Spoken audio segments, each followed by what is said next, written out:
আসসালামু আলাইকুম। Bidyabari online class থেকে সবাইকে স্বাগতম। আজকে আমাদের হিসাব বিজ্ঞান দ্বিতীয় লেকচার, এবং আমাদের যে টপিকটা চলছিল সেটা ছিল অ্যাবজর্পশন কস্টিং ও ভ্যারিয়েবল কস্টিং। তো প্রথমেই সবাইকে ক্লাসের শুরুতে একটু কমেন্টস করে জানাতে বলছি যে আমাদের ভয়েস আপনারা খুব ভালো শুনতে পাচ্ছেন কিনা, আর বোর্ডের যে লেখাটা এটা আপনাদের কাছে কতটুকু ক্লিয়ার একটু জানাবেন। আচ্ছা, ক্লিয়ার, ওকে, থ্যাংক ইউ। আমরা গত ক্লাসে যে টপিকটা নিয়ে আলোচনা করেছিলাম সেই টপিকটা ছিল হচ্ছে আমাদের যে অ্যাবজর্পশন কস্টিং আর ভ্যারিয়েবল কস্টিং এর যে ছক, এই ছকের মধ্যে পার্থক্যটা কি ছিল, আর এর মাঝখানে আমাদের যে অঙ্কগুলো ছিল সেই অঙ্কগুলো আমরা কতটুকু পারি, আর কি কি টপিকে ছিল আমাদের প্রবলেম। তো শীটের কিছু জিনিস আমাদের টাইপিং মিস্টেক ছিল, সেই জিনিসগুলো একটু ঠিক করে দিচ্ছি। আবার একটু আপনাদেরকে আলোচনা করে দিই। প্রথমেই যে আমাদের জিনিসটা ছিল সেটা ছিল হচ্ছে উৎপাদন এককের ঠিক এই জায়গাটুকুতে একটু ভুল ছিল। হ্যাঁ, এইগুলো আপনারা একটু ক্লিয়ার করে নেবেন। যেমন এখানে একটা বিয়োগ চিহ্ন ছিল, বাট এটা যোগ চিহ্ন হবে। তা আমি এটা ঠিক করে দিয়েছি। আরো কয়েকটা জিনিস ঠিক করা আছে, সেটা হচ্ছে আমাদের, খেয়াল করেন, প্রতিকূল পরিবর্তনশীল ভ্যারিয়েন্স এটা এখানে যোগ হবে। আমরা জানি যেটাকে আমরা বলি আনভ্যারিয়েবল ভ্যারিয়েন্স। আমি একটু সম্পূর্ণটা লিখে দিয়েছি এইবার, যেন আপনাদের কাজ করতে সুবিধা হয়, বুঝতে সুবিধা হয়। যে আনভ্যারিয়েবল যদি বলে ভ্যারিয়েন্স, এই ইংরেজিতে থাকে বা বাংলায় থাকে, আপনারা যেন বুঝতে পারেন। তো এটা যোগ হবে। আর এর নিচে আর একটু খেয়াল করি, আমরা আমরা বলছি অ্যাবজর্পশন কস্টিং এ স্থির কারখানার উপরিব্যয় এর প্রতিকূলটা যোগ, পরিবর্তন উপরিব্যয় এটাও যোগ হবে। আচ্ছা, তাহলে জাস্ট এই অংশটুকুর মধ্যে দুইটাই যাবে, অর্থাৎ ফিক্সডও যাবে, ভ্যারিয়েবলও যাবে। আর পরিবর্তনশীলে শুধু যাবে হচ্ছে ভ্যারিয়েবল অংশটুকু।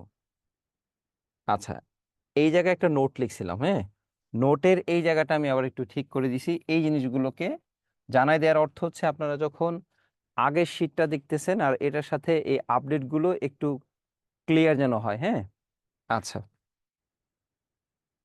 আচ্ছা, ভয়েস ক্লিয়ার কিনা একটু বলেন। একটু আগে তো আপনারা বলছিলেন যে ভয়েস ক্লিয়ার, আবার একজন বলছেন শুনতে পাচ্ছি না, হয়তো নেটওয়ার্কের সমস্যা। আচ্ছা, তাহলে যাদের নেটওয়ার্কের সমস্যা তাদের একটু সমস্যা হতে পারে। আচ্ছা, এছাড়া আমরা একটু দেখি আমাদের এই কোশ্চেনগুলোর মাঝখানে আমরা কিছু এডিট করেছি। কিছু এডিট বলতে হচ্ছে লাস্ট ইয়ারে যে কোশ্চেন ছিল ন্যাশনাল ইউনিভার্সিটির কোশ্চেন, ওটা বাংলা থেকে কনভার্ট করা ছিল। এইগুলোকে আমি বই দেখে আরো ক্লিয়ার করার চেষ্টা করছি, যেন আপনাদের খুব ভালো করে কাজ করতে পারেন, কোনো ধরনের সমস্যা না হয়। তো একটু চেঞ্জ আসে।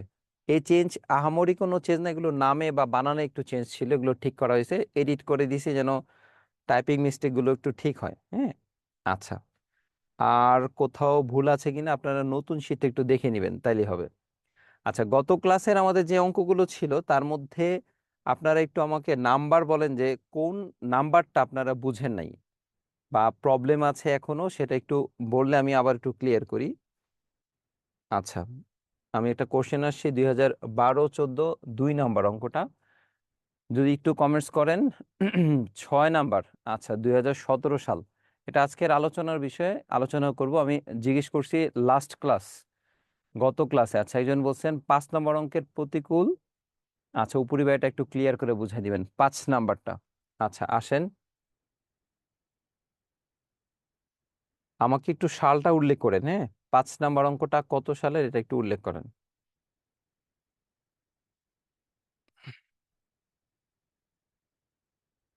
5 নাম্বারটা কত বোর্ড, এনইউ কত সেটা একটু লেখা ছিল, একটু উল্লেখ করেন। আচ্ছা, শেষেরটা।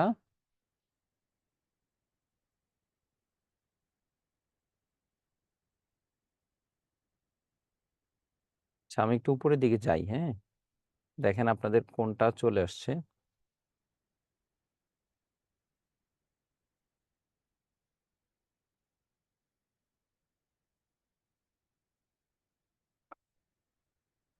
2016 সাল এটাই কি? 2016 সালের এই অঙ্কটা কিনা একটু দেখেন। আচ্ছা, 2012 সাল, 16-র পরে 2012 সাল আছে। আচ্ছা, আপনাদের 2012 সালের অঙ্কটা আমি একটু দেখাচ্ছি। 17, এরপর হচ্ছে 2012।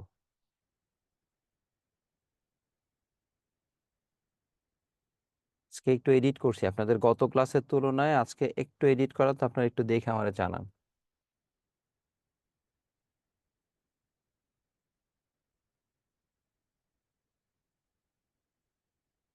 বারো সাল কি একবারে প্রথমে নিয়ে গেছি?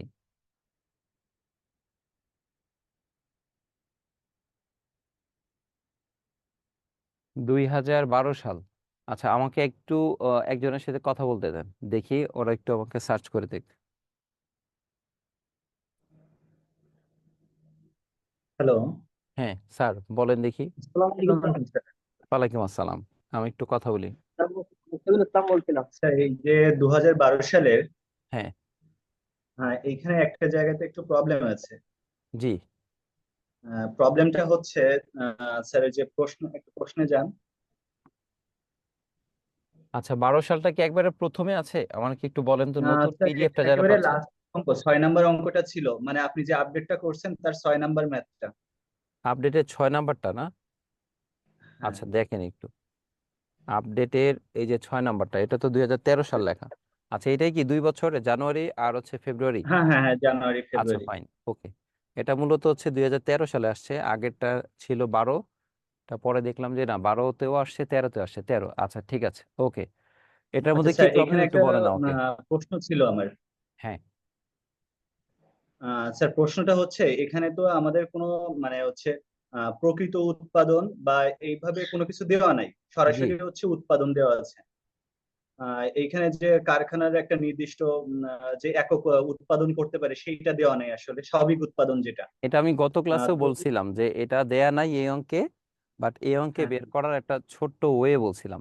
আচ্ছা, স্যার যারা আমি খেয়াল সেটা করেন না, বের আমি করছি। আবার একটু রিপিট করি। জি, আপনি বলতে হ্যাঁ পারেন। স্যার, স্যার আমি বের করছি, কিন্তু আমার হচ্ছে কথাটা হচ্ছে যে আমি জানুয়ারিতে এখানে একটু ওখানে লেখা আছে যে 8,000 উৎপাদন একক, এটা লেখা আছে। হুম। আর ফেব্রুয়ারিতে আছে হচ্ছে 2,000। এবার এই ক্ষেত্রে যদি আমার ফেব্রুয়ারিতে 10,000 হয়, সেই ক্ষেত্রে আমি কি ওইটাই হচ্ছে উৎপাদনটা ধরে নেব যে ওইটাই সর্বোচ্চ উৎপাদন? সর্বোচ্চ উৎপাদনের কিছু নেই, এটা হচ্ছে উৎপাদন। এখানে সর্বোচ্চ হ্যাঁ, উৎপাদন এখানে বা সর্বনিম্ন এখানে কিছুই যে নেই, এখানে হচ্ছে উৎপাদন কোন মাসে কতটুকু ছিল এইটাই দেয়া, অর্থাৎ এটা অ্যাকচুয়াল আপনি বলতে পারেন, যে অ্যাকচুয়াল হচ্ছে কতটুকু আমার উৎপাদন হয়েছে। স্যার এখানে হচ্ছে যে প্রতিকূল স্থির কারখানা উপরিব্যয় তো আমাদের বের করতে হয়, তো সেক্ষেত্রে এখানে হচ্ছে ফেব্রুয়ারিতে কম আছে, সেই জন্য আমরা প্রতিকূলটা বের করতে পারছি। এবার এক্ষেত্রে যদি ফেব্রুয়ারিতে বেশি হয়, তাহলে প্রতিকূল স্থির উৎপাদন ব্যয় এইটাকে আমরা জানুয়ারিতে পাবো। না, এরকম না, ফেব্রুয়ারিটা আপনি হচ্ছে গিয়ে যদি বেশি হয়, সেটা কিভাবে পাবেন একটু দেখাই, আমি বলি তাহলে ক্লিয়ার হবেন। আচ্ছা, জি স্যার। বাকিদের উদ্দেশ্যে একটু বলি, বাকির একটু দেখেন। আমাদের উৎপাদন ছিল কত টাকা, সরি কত একক ছিল?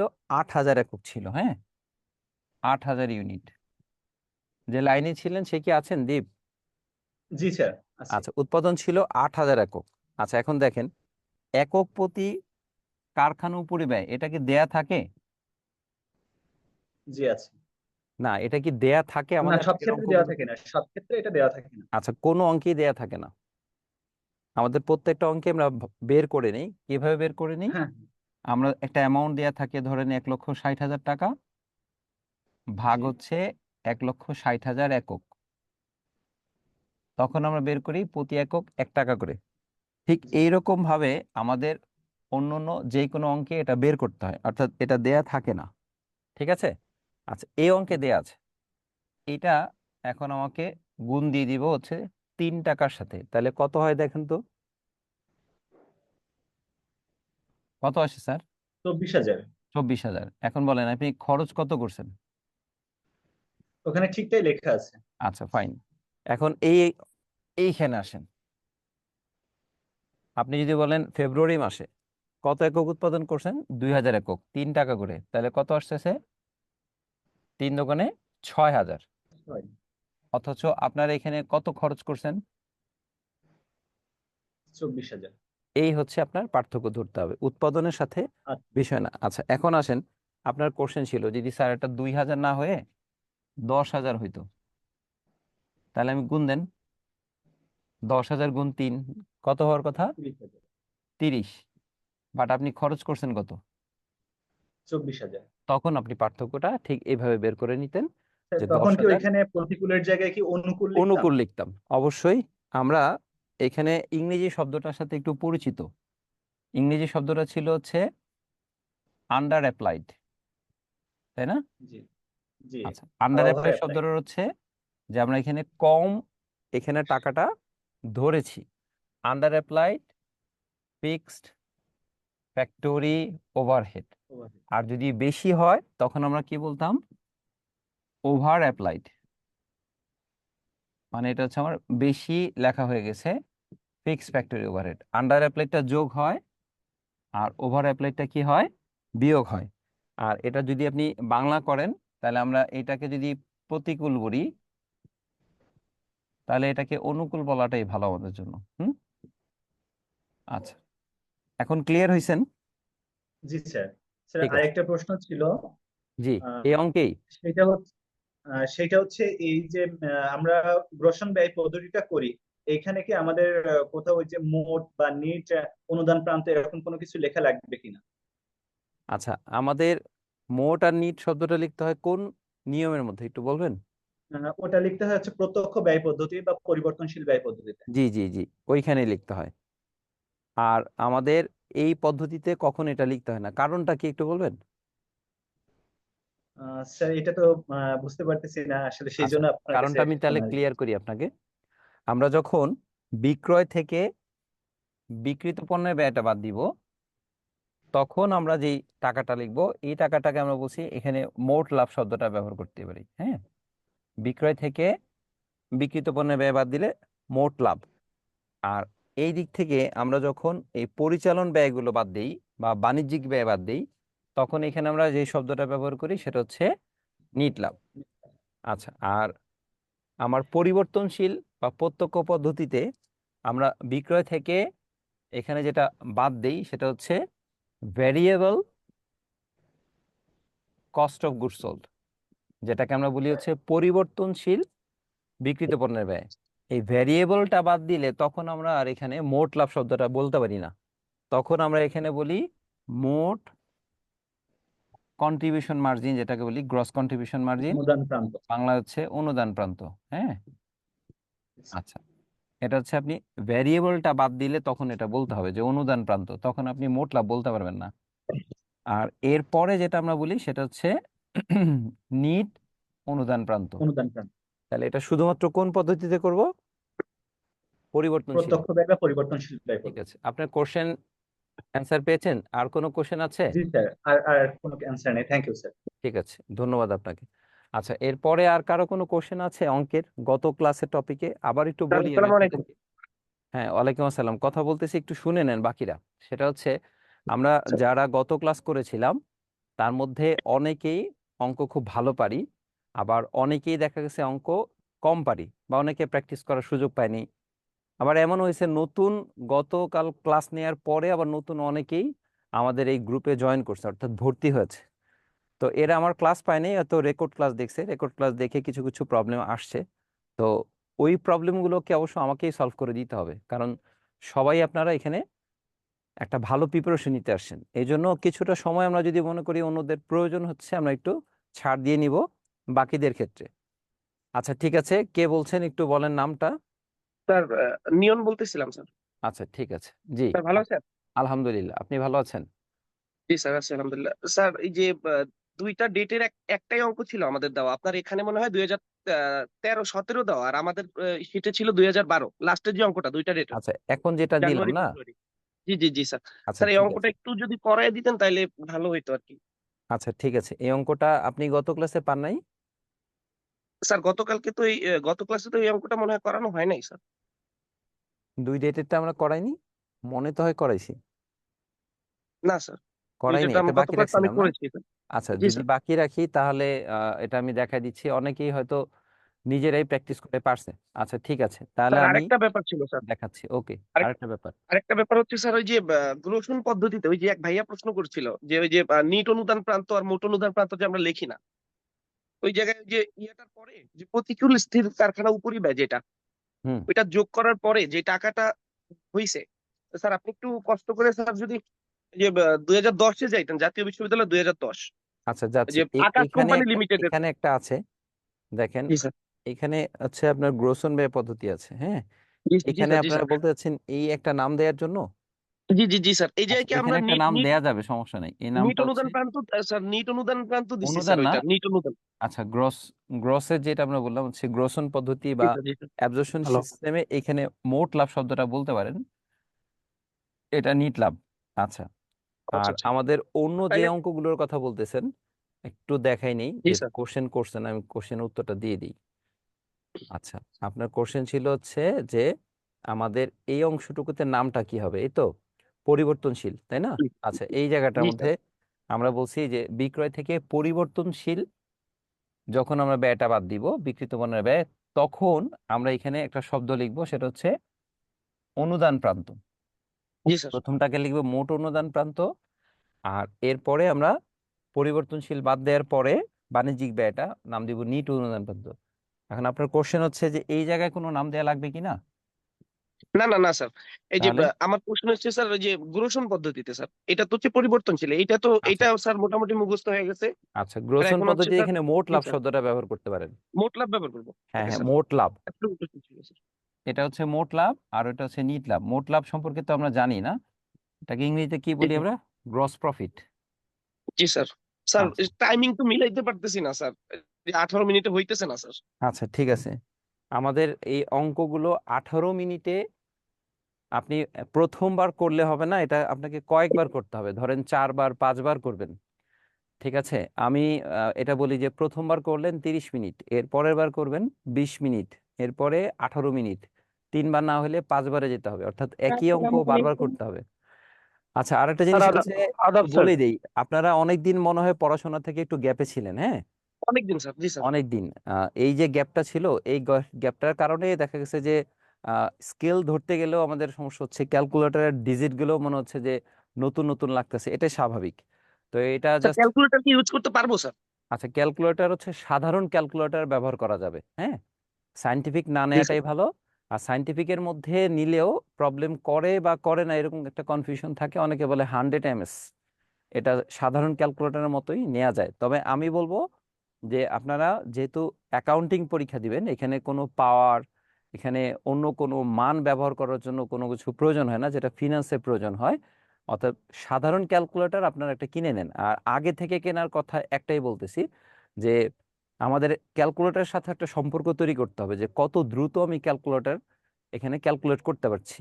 যদি পরীক্ষার আগের দিন আমি কিনি, দেখা গেল যে ওই একদিন আগে আমার ডিজিটগুলো মুখস্থ করতে গিয়ে মুখস্থ হবে না, হ্যাঁ, তখন আমার প্রবলেম ক্রিয়েট হবে। এই জন্য আমাকে কি করতে হবে, যে সাধারণ ক্যালকুলেটরগুলো ব্যবহার করার জন্য আগে থেকে সাধারণ ক্যালকুলেটর কিনতে হবে, এবং এটা প্র্যাকটিস করতে হবে। আচ্ছা। স্যার ওকে স্যার, আমার ধন্যবাদ স্যার। দুইটা কোশ্চেন আছে স্যার।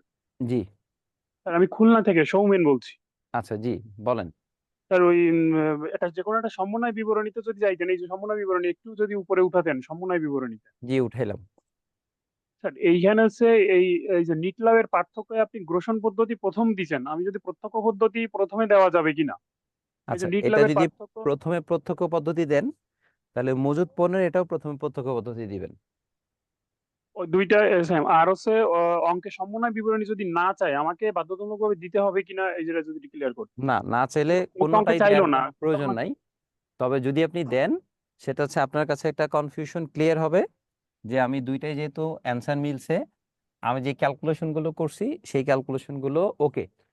আচ্ছা, স্যার এই চ্যাপ্টারে আর যদি আপনি যে পিডিএফ। একটু বলে দিই, এটা যদি আপনি ক্যালকুলেটরে নিজে নিজে ক্যালকুলেট করেন, কিরকম ভাবে, যে আপনি ছোট একটা কাগজে এই দুইটার পার্থক্য লিখলেন, যে আমার এখানে 2,07,000 আসছে, আর উপরে আসছে ধরেন আরেকটা পদ্ধতিতে 1,92,000, আপনি ক্যালকুলেটরে বিয়োগ করলেন, করে কাগজের একটা কর্নারে লিখে রাখলেন যে দুইটার পার্থক্য কত আসছে, এই যে 15,000 টাকা। আর একই রকম ভাবে সমাপনী আর প্রারম্ভিকের পার্থক্য থেকেও আপনি এখানে একটা অ্যামাউন্ট নিয়ে আসছেন, সেটা আসছে 15,000 টাকা। তাহলে আপনার এখানে মিলে গেল। এটা আপনার ছক করে কাজ করতে হবে না, আপনি নিজে ক্যালকুলেটর কাজ করতে পারবেন।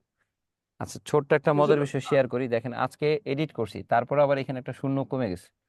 ঠিক আছে, এগুলো যতই কাজ করি তারপরেও ছোটখাটো একটা না একটা স্যার ভুল আপনি যে থেকে। এই যে হ্যালো স্যার, আপনি যে এই যে পিডিএফ গুলো দিচ্ছেন, যতগুলো অঙ্ক দিচ্ছেন, এই অঙ্কগুলো করলে আমাদের জন্য যথেষ্ট কিনা, কিংবা বাইরের অঙ্ক করা লাগবে কিনা? আচ্ছা, আমি বারবার একটা কথা বলি, পরীক্ষার আগে আমি কখনো কোনো স্টুডেন্টকে, এক প্রেজেন্ট এই লাইফের এত বছর কখনো কোনো স্টুডেন্টকে সাজেশন দিই না। আমি সবসময় একটা কথা বলি, নিয়ম আপনি ফলো করবেন। যতগুলো নিয়ম, সব নিয়ম আপনাকে পারতে হবে। আপনি কোন নিয়মটা পারেন? আপনি পারেন অ্যাবজর্পশন, ভ্যারিয়েবল, এই দুইটা পারেন। এই সমন্বয় বিবরণী, রিকনসোলেশন, এইটা পারেন। এরপরে হচ্ছে আপনার আন্ডার অ্যাপ্লাইড, ওভার অ্যাপ্লাইড, এটা পারেন। এরকম করে যতগুলো আপনি নিয়ম ফেস করছেন, এই যে 2 বছরের অঙ্কটা ছিল, এই অঙ্কটার নিয়মটা আপনি ভালো করে মার্ক করে রাখবেন। এখানে আমি বললাম কি, যে এই অঙ্কটার মধ্যে একক দেয়া আছে, অন্য কোনো অঙ্কে একক দেয়া নাই। এর ফলে আমরা এখানে অ্যাবজর্পশন এইভাবে বের করি, এই যে একটা ডিফারেন্ট। তাহলে এই ডিফারেন্ট কাজটুকু আপনাকে নোট করে লিখতে হবে। আপনি আপনার খাতার মধ্যে ছোট্ট করে লিখে রাখবেন যে অন্য যে কোনো অঙ্কের সাথে এই অঙ্কটার পার্থক্য হচ্ছে এই জায়গাটায়, এবং পরীক্ষার আগে এই জায়গাটা আমাকে ভালো করে লিখতে হবে। এইভাবে আপনি বইয়ের যতগুলো নিয়ম পাবেন প্র্যাকটিস করে আপনার কাছে কনফিডেন্স নিয়ে আসতে হবে যে আর কোনো নিয়ম নাই। এখন বাজারের যেই কোনো বই, সব বই আমার কমপ্লিট নিয়ম। এখন ডিজিট চেঞ্জ করে দিতে পারেন, নাম চেঞ্জ করে দিতে ডিজিট পারেন, চেঞ্জ করে, কিন্তু আমাদের সমস্ত কোম্পানি অঙ্ক চেঞ্জ তো করে দিতে পারেন। ইংরেজিতে এরপরেও দেওয়া। যদি কনফিউশন থাকে, বলবো যে আপনার নিজের প্রতি নিজের কনফিডেন্স নাই। ঠিক আছে, এটা একটা সমস্যা। আমাদের তো স্যার অঙ্কগুলো সব ফাইনাল ইয়ারের বা থার্ড ইয়ারের অথবা বইতে সব ইংলিশে দেওয়া, এই জন্য একটু সমস্যা যে বাইরের অঙ্কগুলো করা। আমি আপনাদের সেম অঙ্কটা এরপরে আবার প্র্যাকটিস করতে দিব ইনশাল্লাহ, যদি ক্লাসে থাকি।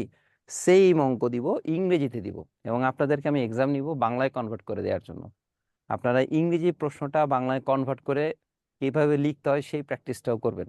যদি সুযোগ থাকে, ক্লাসের সংখ্যা থাকে, বা গ্রুপে পরীক্ষার আগ পর্যন্ত থাকি, ইনশাল্লাহ এইটুকু প্র্যাকটিস করতে দিব আপনাদেরকে, যে আপনারা নিজেরা বাংলায় কনভার্ট করে নিতে পারবেন। ঠিক আছে? ধন্যবাদ পারি না স্যার। এই শব্দটা আসলে আমাদের জন্য না। পারি না এই শব্দটা আমাদের জন্য না, আমরা পারি, সবকিছুই পারি, কিছুটা সময় লাগে। এখন সময় একটু কম, এই জন্য।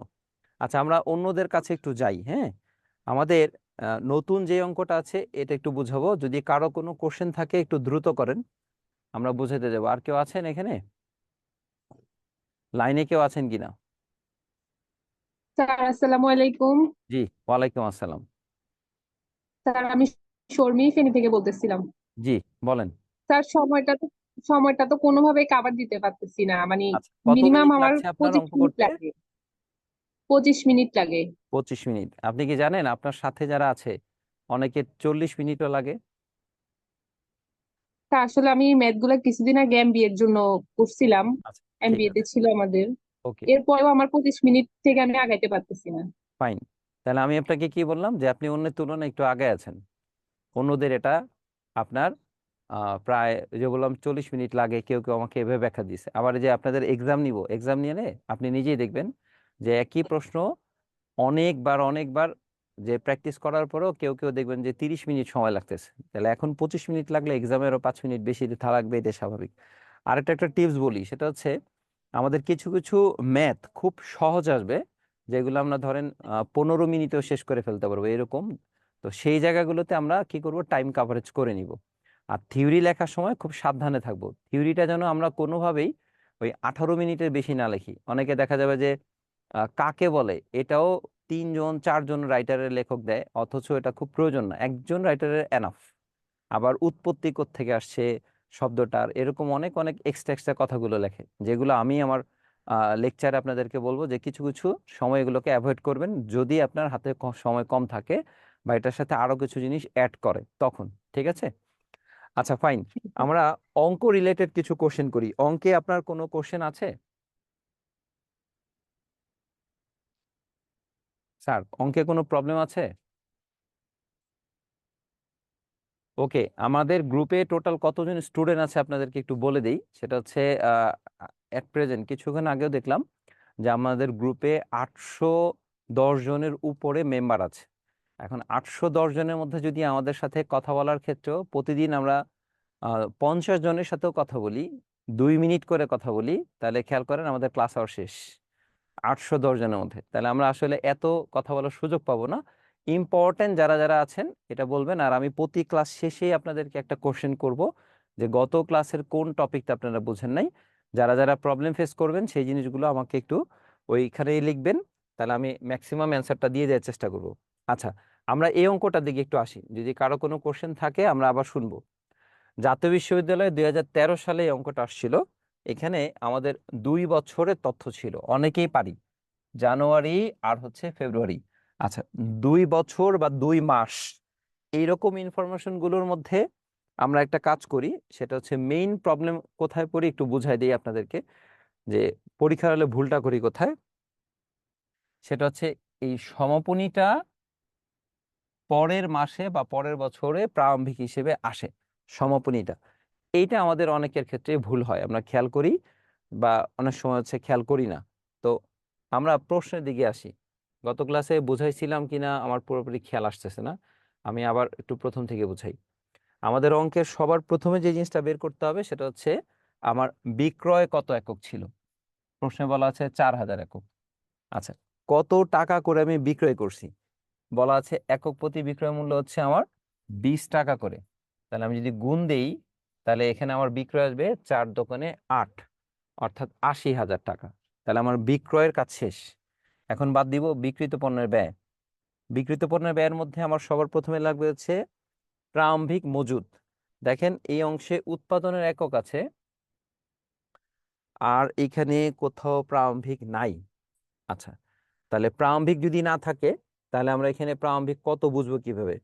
আচ্ছা দেখেন আপনি, যে সমাপনী কত সেটাও কি এখানে উল্লেখ করা আছে? একটু খোঁজ করে দেখেন, সমাপনী কত এইখানেও উল্লেখ করা নাই।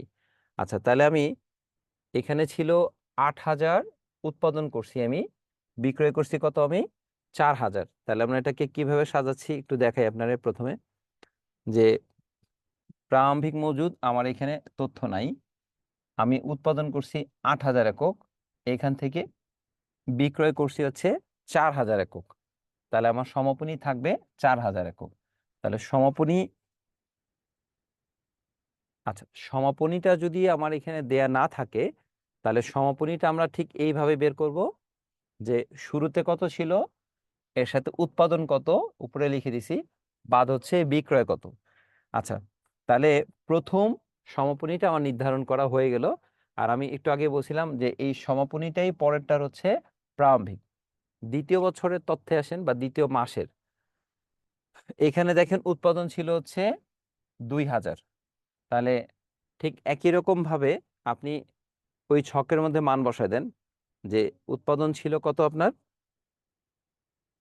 উৎপাদন ছিল হচ্ছে এখানে 4,000 হবে, 2,000, মোট 6,000। 6 থেকে বিক্রি করছি 6, তাহলে কোনো সমাপনী নাই। আচ্ছা, তাহলে এই কাজটুকু আমার করলে সুবিধা কোথায় দেখেন, আমরা যখন ছকে কাজ করব তখন আমরা ছকে কাজ করব ঠিক এইভাবে, যে বিক্রয় করছিলাম 4,000 একক 20 টাকা করে, 80,000। প্রারম্ভিক আমার ছিল না, তাহলে 0। উৎপাদন করছি 8,000 একক, তাহলে আমার এখানে উৎপাদন চলে আসবে সমাপনী 4,000 একক, এই সমাপনী চলে আসে। এর পরের বিক্রয়টা দেখেন 6,000 একক 20 টাকা করে, উৎপাদনটাও পাশে লিখবেন, সরি প্রারম্ভিক 4,000 গুণ 13, এরপরে উৎপাদন 2,000 গুণ 13, আর সমাপনী ছিল 0, তাহলে এটা 0। তাহলে এই ছকের কাজগুলো করার জন্য আমার প্রথম যে ইনফরমেশনটা সেটা হচ্ছে এই ইনফরমেশনটা লাগবে, সেটা হচ্ছে এই মজুদ, সমাপনী মজুদের একক। এটা আপনি অবশ্যই মাথায় রাখবেন। আচ্ছা, এখন আসেন আমাদের অঙ্কের পরের যে অংশটুকু, সেটা হচ্ছে আমার লাগবে হচ্ছে উৎপাদন ব্যয়। খেয়াল করি এখানে একক প্রতি প্রত্যক্ষ উৎপাদন ব্যয়, একক প্রতি স্থির কারখানা উৎপাদন ব্যয়। তাহলে স্থির যেটা, আমরা যদি বলি একটা ভ্যারিয়েবল, আর একটা হচ্ছে অ্যাবজর্পশন কস্টিং সিস্টেম জানুয়ারি মাসের, তাহলে আমার এখানে ছিল 10 টাকা করে, এটা বোথ সিস্টেমে যাবে। কিন্তু আমরা স্থির যেটা সেটা ভ্যারিয়েবলে নিব না, যে 3 টাকা করে সেটা শুধু অ্যাবজর্পশনে যাবে। তাহলে আমার অ্যামাউন্টটা আসবে কত টাকা দেখেন, এখানে আসবে 10 টাকা আর এখানে আসবে 13 টাকা।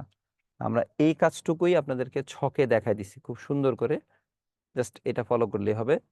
যে জানুয়ারি মাসে যখন আমরা কাজ করতে গেছি তখন আমার 10 টাকা আর এখানে 3 টাকা 13 টাকা, ফেব্রুয়ারি মাসেও একই রকম আসছে। আর আমরা যখন পদ্ধতির কথা বলবো, এই অঙ্কে একটা পদ্ধতি চাইছে, আমি দুইটা দেখাইছিলাম পরে কেটে দিচ্ছি বোর্ডের সাথে রিলেটেড রাখার জন্য, যে শুধু গ্রসন ব্যয় পদ্ধতিতে 13 টাকা করে আমরা কাজ করছি। আচ্ছা, এখন এটার একটা জিনিস ক্লাসের শুরুতেই বুঝাইছিলাম একটা প্রশ্নে, এটা আমি আবারও বুঝাই, যে আমাদের কখনোই যেটা দেয়া থাকে না একক প্রতি কারখানার স্থির ব্যয় 3 টাকা করে, এটা আমাদের কখনোই দেয়া থাকে না। হ্যাঁ, এই অঙ্কে দেয়া আছে। তাহলে আপনি এই কথাটুকুই আপনার নোট করে রাখবেন, যে অন্য কোনো অঙ্কে একক প্রতি কারখানা উপরিব্যয়ের এটা দেয়া থাকে না। যেহেতু এই অঙ্কে দেয়া আছে, তাই আমরা উৎপাদন এককের সাথে গুণ দিব। তাহলে এখানে আমার 24,000 আসার কথা, 24,000 আসছে। তাহলে এখানে কোথাও আমার কোনো আন্ডার অ্যাপ্লাইড বা ওভার অ্যাপ্লাইড নাই, জানুয়ারি মাসে কোথাও নাই। কিন্তু ফেব্রুয়ারি মাসে গিয়ে দেখলাম যে আমার 3 দোকানে 6,000 টাকা, অথচ এইখানে আমার 24,000 টাকা আমি খরচ দেখাইছি। তাহলে এই যে আমার কম হচ্ছে, এই কম টাকাটুকুকে আমরা কি করব, ফেব্রুয়ারি মাসে দেখাবো শুধু। তাহলে আমরা ফেব্রুয়ারি মাসে চলে আসি। দেখেন, এই যে দেখেন যে প্রতিকূল স্থির, এটা আমরা শুধুমাত্র জানুয়ারি মাসে না দেখায় ফেব্রুয়ারি মাসে দেখাচ্ছি। আর টাকাটা কিভাবে আসছে বললাম, 24,000 টাকার মধ্যে আমার মাত্র 6,000 টাকা খরচ হয়েছে। তাহলে এইটুকুই ওরা কিভাবে করছে দেখেন, 24,000 মাইনাস হচ্ছে 3 দোকানে 6, তাহলে থাকে হচ্ছে 18,000। এটা আমাদেরকে শুধু ফেব্রুয়ারি মাসে দেখাতে হচ্ছে। আর এখানে কোথাও কোনো প্রবলেম থাকার কথা না, এটা আমরা মনে হয় পারবো। ঠিক আছে। আচ্ছা, এখন এই অঙ্কে কারো কোনো সমস্যা আর কোথাও আছে কিনা একটু জানা নেওয়ারে। নতুন একটা অঙ্ক দেয়ার কথা, নতুন একটা অঙ্ক, কত নাম্বার দিলাম, এটা 5 নাম্বার, একটু চেঞ্জ করছি।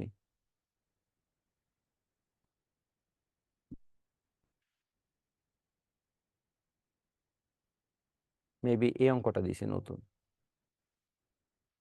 আচ্ছা, আর কারো কোনো কোশ্চেন আছে কিনা?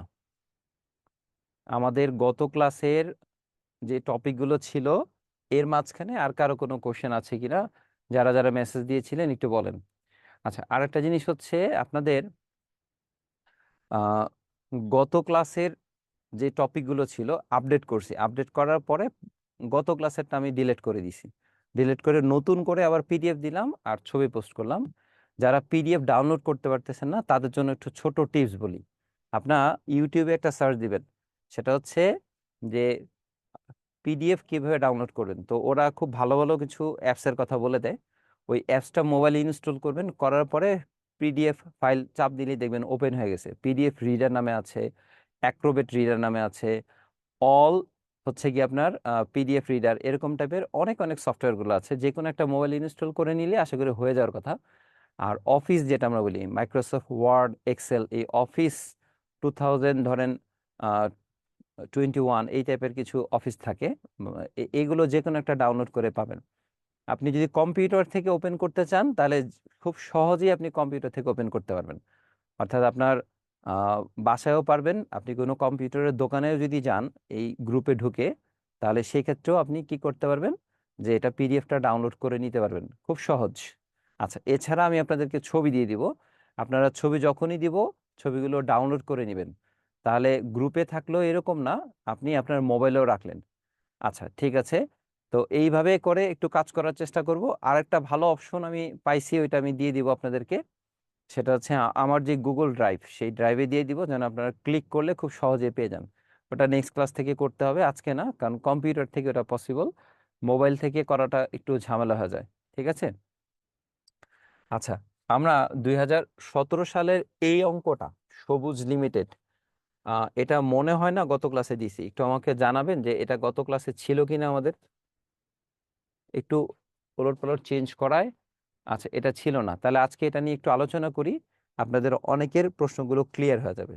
আচ্ছা, আমরা গত ক্লাসে যারা ছিলেন না নতুন, তাদের জন্য একটু ছোট্ট করে বলে নিই আবারও, যে অ্যাবজর্পশন কস্টিং সিস্টেম আর ভেরিয়েবল কস্টিং সিস্টেম, এই দুইটা পদ্ধতিতে আমরা অঙ্ক করার পিছনে প্রধান কারণ হচ্ছে, সেটা হচ্ছে আমরা প্রতিষ্ঠানের ভিতরে যে পার্সনগুলো থাকে, মালিক, তারপর হচ্ছে আমাদের ম্যানেজমেন্টে ব্যবস্থাপক, এই ইন্টারনাল ইউজার যারা আছে, তাদের জন্য এই পরিবর্তনশীল ব্যয় পদ্ধতির ছকটা করি, করে সেখান থেকে আমরা প্রোডাক্টের প্রাইস কম নিয়ে কাজ করি। আর আমাদের প্রতিষ্ঠানের বাইরে যে পার্সনগুলো আছে, অর্থাৎ সরকার, ট্যাক্স অথরিটি, ঠিক আছে, তারপর হচ্ছে আপনি ব্যাংক বলেন, যারা ইনভেস্টর, শেয়ার হোল্ডার, তাদের জন্য আমরা অ্যাকচুয়াল যেটা তৈরি করি সেটাই হচ্ছে অ্যাবজর্পশন কস্টিং সিস্টেম বা ভেরিয়েবল কস্টিং সিস্টেম। এই পদ্ধতিটা আমরা বাইরের রিপোর্টের জন্য আর ইন্টারনালের জন্য আমরা এটা তৈরি করি। তো তৈরি করে আমরা ডিসিশন নেই, প্রোডাক্টের প্রাইস নির্ধারণ করি। আর আমাকে এই দুইটা সিস্টেমই শেখানো হচ্ছে একটা কারণে, আমরা যদি কোথাও জব করি, আমাদের সেই জায়গায় অ্যাকাউন্টস সেকশনটাতে যদি জব করি, প্রয়োজন হয়, তাহলেই শুধুমাত্র আমরা এই দুইটা সিস্টেমের কাজ করব বা করতে পারবো। আচ্ছা, এখন এই নির্দিষ্ট একটা ফরম্যাট আছে, এই ফরম্যাটটা আমরা মুখস্থ করে ফেলতেছি এই সুবিধার জন্য যে আমরা কাজটা যেন দ্রুত করতে পারি। এবং এই ফরম্যাট যেটা দিচ্ছি, এই ফরম্যাটটা হচ্ছে আমাদের অ্যাকাউন্টিংয়ের, ধরলাম যে IAS, ইন্টারন্যাশনাল অ্যাকাউন্টিং স্ট্যান্ডার্ড, যারা তৈরি করে ছক, তারাই আমাদেরকে মূলত ফরম্যাটটা দিয়েছে, যে এই ফরম্যাটে সারা বিশ্বে সবাই একসাথে কাজ করবেন। এটা আমেরিকান অ্যাকাউন্টিং অ্যাসোসিয়েশন, AAA, এরকম যারা অ্যাসোসিয়েশনগুলো আছেন তারাই মূলত ফরম্যাটগুলো তৈরি করেন। তো একটু অঙ্কের শুরুতে আসি। সবুজ লিমিটেড তার বর্তমান, খেয়াল করেন, বর্তমান গ্রোসন ব্যয় পদ্ধতির সাথে পরিবর্তনশীল ব্যয় পদ্ধতির তুলনা করতে চায়। অর্থাৎ সে বর্তমানে যে পদ্ধতি ব্যবহার করতেছে সেটা হচ্ছে অ্যাবজর্পশন কস্টিং সিস্টেম। এখন সে চাচ্ছে যে পরিবর্তনশীল ব্যয় পদ্ধতি করেও আসলে কি পার্থক্য হয় প্রোডাক্টের ক্ষেত্রে, সেই জিনিসগুলো জেনে ডিসিশন নেওয়ার জন্য। আর তার কিছু তথ্য আমাদেরকে দিয়ে দিছে। তার মধ্যে প্রথম বলছে আমাদের হচ্ছে বাজেট উৎপাদন, অর্থাৎ তার প্রতিষ্ঠানে সে 45,000 উৎপাদন করতে পারে, এবং এখানে স্থির কারখানার একটা খরচ দেয়া আছে 1,35,000। বাজারজাতকরণ ও অফিস খরচ স্থির দেয়া আছে 15,000। একক প্রতি বিক্রয় মূল্য 20 টাকা। পরিবর্তনশীল উৎপাদন খরচ 8 টাকা। পরিবর্তনশীল বাজারজাতকরণ খরচ 2 টাকা। আচ্ছা, এখন আসেন, এটা ছিল আমার বাজেটেড, বা আমরা বলতে পারি আমার বাজেটেড প্রোডাকশন বা নর্মাল প্রোডাকশন। হ্যাঁ, স্বাভাবিকভাবে আমি যেটা উৎপাদন করি। আর বছর শেষে আমাকে যে তথ্য দিছে এইখানে বলছে অ্যাকচুয়াল আমি উৎপাদন করছি কত, আমরা অ্যাকচুয়াল উৎপাদন করছি 40,000। আচ্ছা, এখন আপনি একটু চিন্তা করেন তো, যে আপনি উৎপাদন কি করছেন এখানে 5,000 কম করছেন। যেহেতু আপনি 5,000 উৎপাদন কম করছেন, তাহলে আপনার খরচও 5,000 কম হওয়ার কথা। আবার বুঝেন, যে আপনি 5,000 উৎপাদন কম করছেন, তাহলে 5,000 এইখানে খরচও কম হওয়ার কথা। এখন দেখেন তো, যে আমার আহ, একক একটার জন্য কত খরচ হয় সেখানে উল্লেখ করা আছে। আমাকে বলছে স্থির কারখানার খরচ হচ্ছে 1,35,000, অর্থাৎ একটার জন্য কত বলা নাই। এটা বের করার জন্য আমরা বলছিলাম যে 1,35,000 টাকাকে আমরা ভাগ দিব হচ্ছে নর্মাল যে আমার প্রোডাকশন 45,000 করে, তাহলে আমার একটার জন্য বের হয়ে আসবে কয় টাকা। একটু বলা যাবে ক্যালকুলেটরে আসলে কত করে আসে? একটু ক্যালকুলেট করে বলেন তো। 1,45,000, সরি 35,000 ভাগ হচ্ছে 45,000। আচ্ছা, তাহলে 3 টাকা করে আমার খরচ হয় একটার জন্য। তাহলে 5,000-এর জন্য আমার কত খরচ কম হওয়ার কথা? 15,000 টাকা। আমার 5,000-এর জন্য 3 টাকা করে যদি কম হয়, 15,000 টাকা কম হওয়ার কথা। তাহলে এই যে কম হওয়ার কথা, অথচ আমি এটা কম দেখাই নাই, তাহলে আমি এটাকে কি বলবো? এটাকে বলবো আমরা under applied fixed factory overhead, যেটাকে আমরা বলি বাংলায় প্রতিকূল স্থির কারখানা উপরিব্যয়। আচ্ছা, তাহলে আপনি আবার একটু খেয়াল করেন, যে আপনার প্রোডাকশন নর্মালি হয় 45,000, বাট অ্যাকচুয়ালি আপনি করছেন হচ্ছে 40,000, 5,000 একক আপনি কম উৎপাদন করছেন। আর এখানে কত টাকা করে? 3 টাকা করে। এটা আমরা টোটাল 15,000 টাকা পাইলাম। কিভাবে পাইলাম 3 টাকা করে? সেটা বের করার জন্য আমরা কি বলছি, স্থির কারখানা যে খরচ 1,35,000 টাকা, এটাকে ভাগ দিব আমরা আমার নর্মাল বা বাজেটেড প্রোডাকশন 45,000 দিয়ে, তাহলে আমার 3 টাকা করে বের হবে। আর এটাকে আমরা বলবো আন্ডার অ্যাপ্লাইড। আশা করি এইটুকু আপনারা বুঝতে পারছেন। তাহলে অঙ্কের শুরুতেই আমরা যখন প্রশ্নটা পাবো তখনই আমার মাথায় যেন কাজ করে যে এখানে আন্ডার অ্যাপ্লাইড কতটুকু আসতেছে। আর এটা মাথায় রাখবো যে আন্ডার অ্যাপ্লাইড ফিক্সড ফ্যাক্টরি ওভারের, যেটাকে বলি প্রতিকূল স্থির খরচ, শুধুমাত্র স্থির খরচ যেটা, সেটা অ্যাবজর্পশন মানে গ্রসন ব্যয় পদ্ধতিতে আসবে। আর পরিবর্তনশীল যে খরচটা, এটা মূলত অঙ্কে উল্লেখ করে দেয়। পরিবর্তনশীলটা অঙ্কে উল্লেখ করে দেয়। পরিবর্তনশীলটা দুইটা পদ্ধতিতেই যায়, সেটা আমরা জানি। আচ্ছা, এখন আসেন, আপনার বিক্রয় কত একক ছিল? এখানে বলে দিছে, দেখেন বিক্রয় ছিল হচ্ছে আমার 35,000 একক, এবং প্রত্যেকটা আমরা বিক্রি করি 20 টাকা করে। তাহলে আমি বিক্রয়ের টাকা পেয়ে যাব, বাদ দিব বিক্রিত পণ্যের ব্যয়। তো শুরুতে ছিল হচ্ছে আমার প্রারম্ভিক মজুদ 2,000 একক, উৎপাদন কত? 40,000 একক। তাহলে সমাপনী কত? এটা দেয়া নাই। সমাপনী যদি দেয়া না থাকে তখন আমরা বের করব কিভাবে? আমরা বের করার নিয়ম বলছিলাম যে সমাপনী একক বের করতে গেলে আমাকে কি করতে হবে?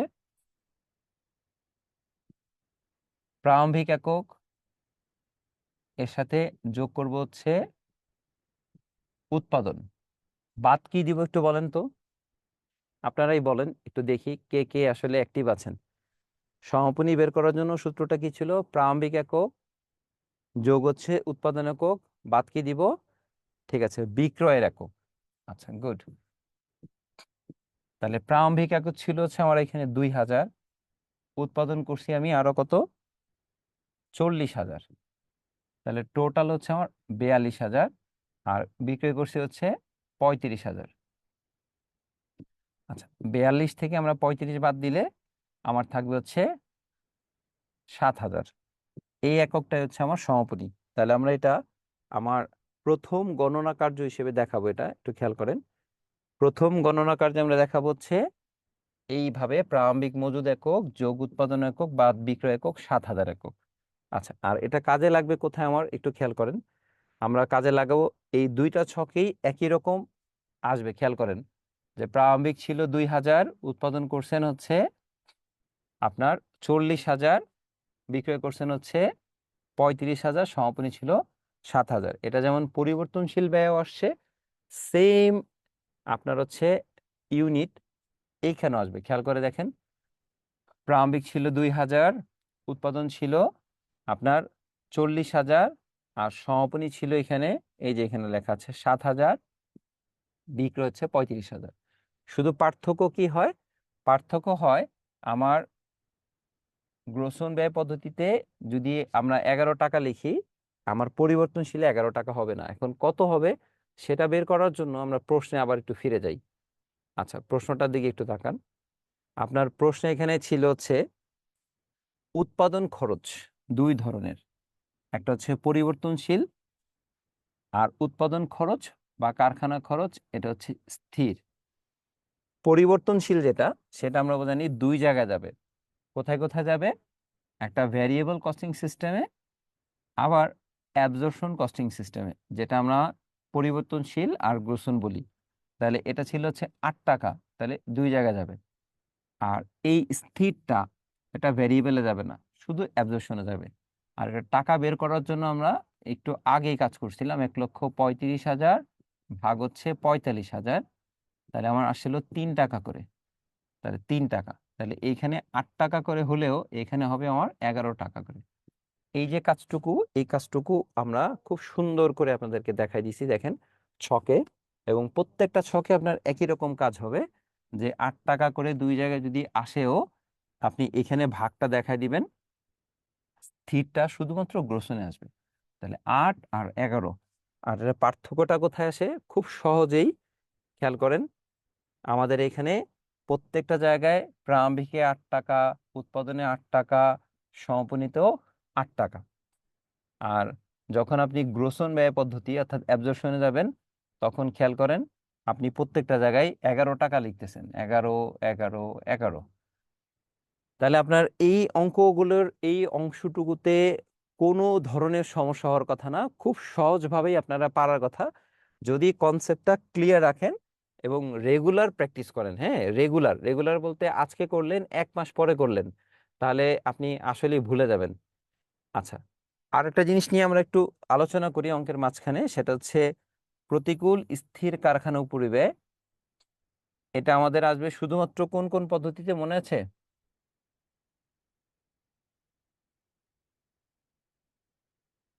এখানে কপি পেস্ট করতে গিয়ে আবারও ভুল করছি, আপনারা একটু ঠিক করে নেবেন। হ্যাঁ,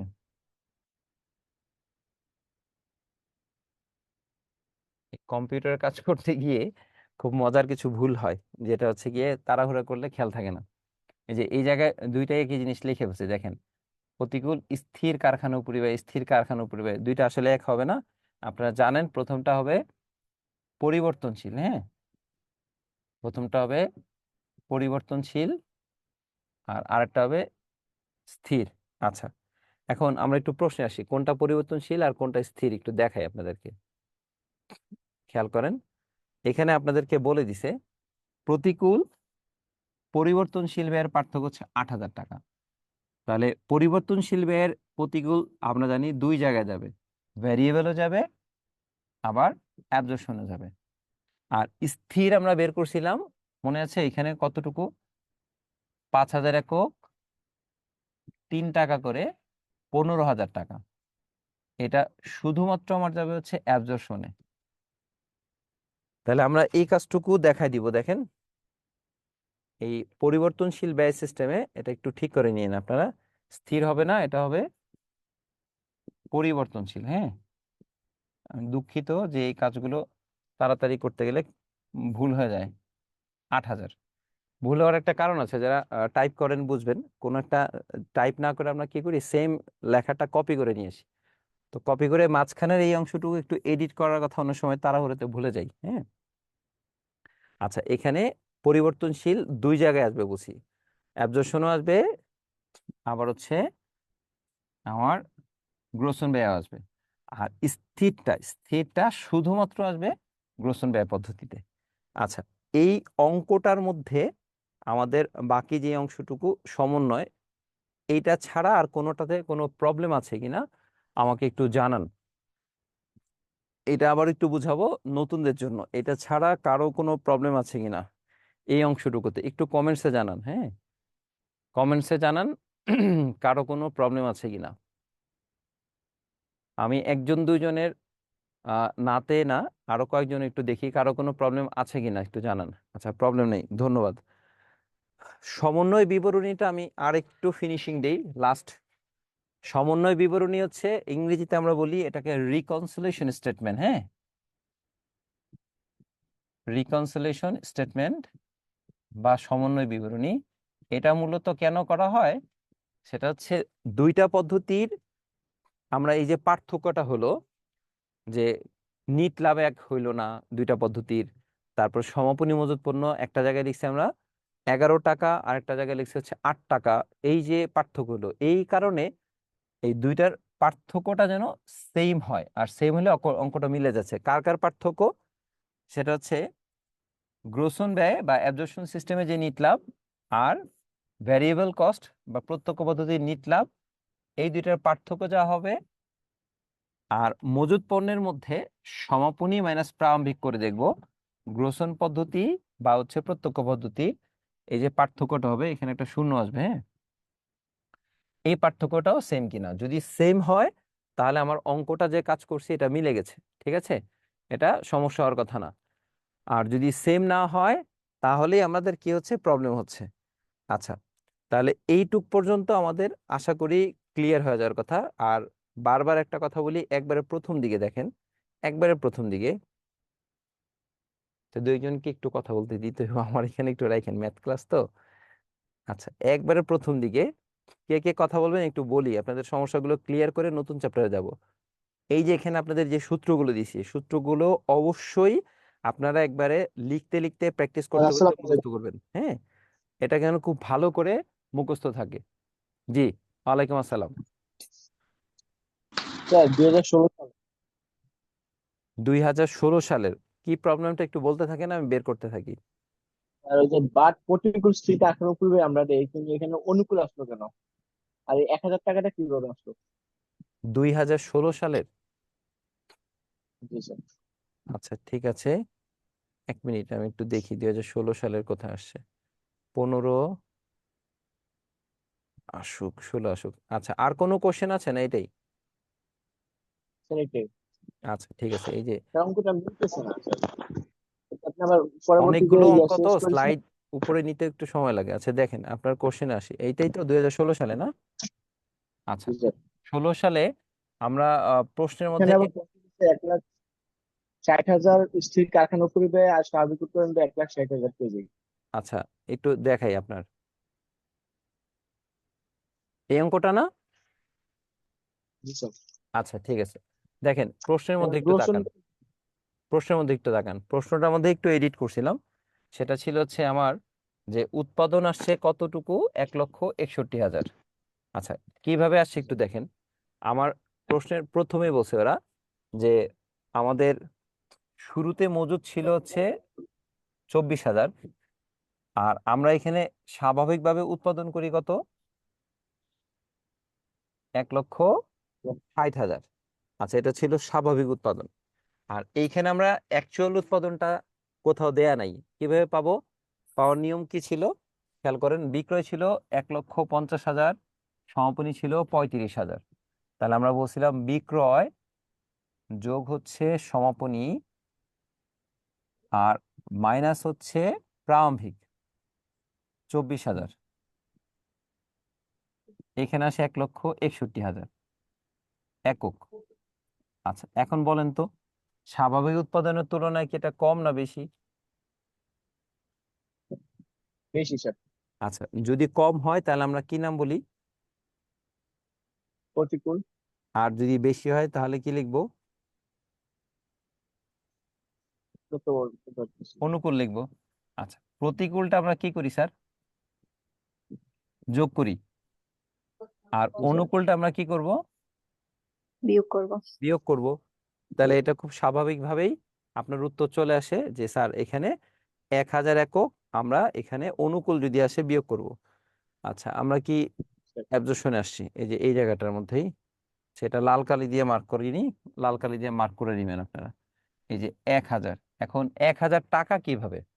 আমার এইখানে ছিল 9 টাকা, হ্যাঁ, আর ওইখানে ছিল হচ্ছে আপনার 8 টাকা, মেবি 1 টাকা করে পার্থক্য ছিল, অথবা এভাবে একটু খেয়াল করে দেখেন 1,60,000 টাকা আর হচ্ছে 1,60,000 একক দিয়ে আমরা প্রত্যেকটার খরচ বের করছি 1 টাকা করে।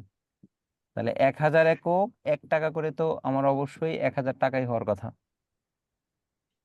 1,000 একক 1 টাকা করে, আমার হচ্ছে এখানে 1,000 টাকা। চাইলে আপনার এই গুণটা দেখাই দিতে পারেন। আচ্ছা, একজন প্রশ্ন করছে প্রতিকূল কেন যোগ হয়। আচ্ছা, আমরা বলছি এখানে যে আমরা যে খরচটা দেখানোর কথা, সেই খরচটা যদি বেশি দেখাই, ঠিক আছে, তাহলে আমাদের হবে না, খরচ কমাইতে হবে। তো খরচ কমানোর জন্য আমরা কি করব? যেমন আমি একটা উদাহরণ বলি, যে ফিক্সড আমার খরচ হওয়ার কথা হচ্ছে 24,000, অথচ আমি হিসেব করে দেখলাম যে আমার প্রোডাকশন কম হচ্ছে, আমার খরচ 24 হয় নাই, আমার খরচ হয়েছে কত, 23,000। তাহলে এই যে আমি 1,000 টাকা খরচ কম হয়েছে, কিন্তু আমি দেখাইছি কি, আমি দেখাইছি হচ্ছে বেশি। তাহলে আমার এখানে 1,000 টাকা খরচ কম দেখাইতে হবে, হ্যাঁ। আর এটা কি করব, আমরা এই যে বিক্রিত পণ্যের ব্যয় ছিল, বিক্রিত পণ্যের ব্যয়ের সাথে যোগ করে বাদ দিলে তখন আমি দেখবো যে লাভটা আমার কমে গেছে।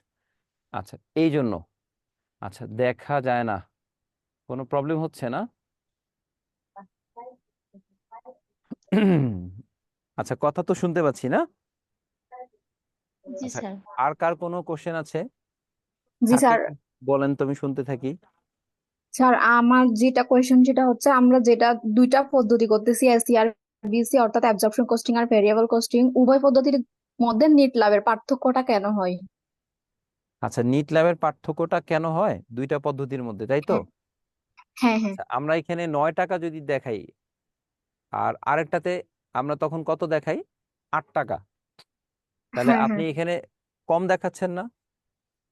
হ্যাঁ, আচ্ছা, একটা জায়গায় দেখাচ্ছেন হচ্ছে 8 টাকা আর একটা জায়গায় দেখাচ্ছেন 9 টাকা। এই যে টাকা কম আপনি দেখাচ্ছেন, তাহলে পার্থক্য হবে না, হবে না? জি স্যার। আচ্ছা, এই জন্য পার্থক্য হয়। এখন আমরা এই পার্থক্যটা দিয়ে কি কাজ করি একটু বুঝে আপনার বলি। যখন আমরা ভ্যারিয়েবল কস্টিং সিস্টেমে কাজ করি, তখন ভ্যারিয়েবল কস্টিং সিস্টেমে আমরা খরচটা কম দেখাই, অর্থাৎ উৎপাদন খরচ কম দেখায় বা প্রোডাক্টের খরচ কম দেখায় একটা প্রাইস নির্ধারণ করি। এই প্রাইজের সাথে আমরা কি করি, উৎপাদন করে আমরা মূল্য নির্ধারণ করে বাজারে সেল করার চেষ্টা করি। আর যখনই আমরা অ্যাকচুয়াল কাজটা করি, সেটা হচ্ছে অ্যাবজর্পশন কস্টিং সিস্টেম। এই সিস্টেমে আমরা অ্যাকচুয়াল প্রাইসটা দেখে ভ্যাট ট্যাক্স দিই, যেখানে কোনো সমস্যা না হয়। কিন্তু যখন আমরা প্রোডাক্ট প্রাইসিংটা নির্ধারণ করি, তখন আমরা কম করি। আচ্ছা, নেটওয়ার্কের একটু সমস্যা হচ্ছে, এই সমস্যার জন্য আমরা নেটওয়ার্ক না দেখতে স্যার, পাচ্ছি। সামনে কিছু একটা এসে বসে থাকছে। আচ্ছা আচ্ছা, হ্যাঁ, না আমাদের এই যে এখানকার যে ওয়াইফাই কানেক্ট করি না আমরা, আমাদের এখানে যে ওয়াইফাই কানেক্ট হয়, এই নেটওয়ার্কে একটু সমস্যা ছিল।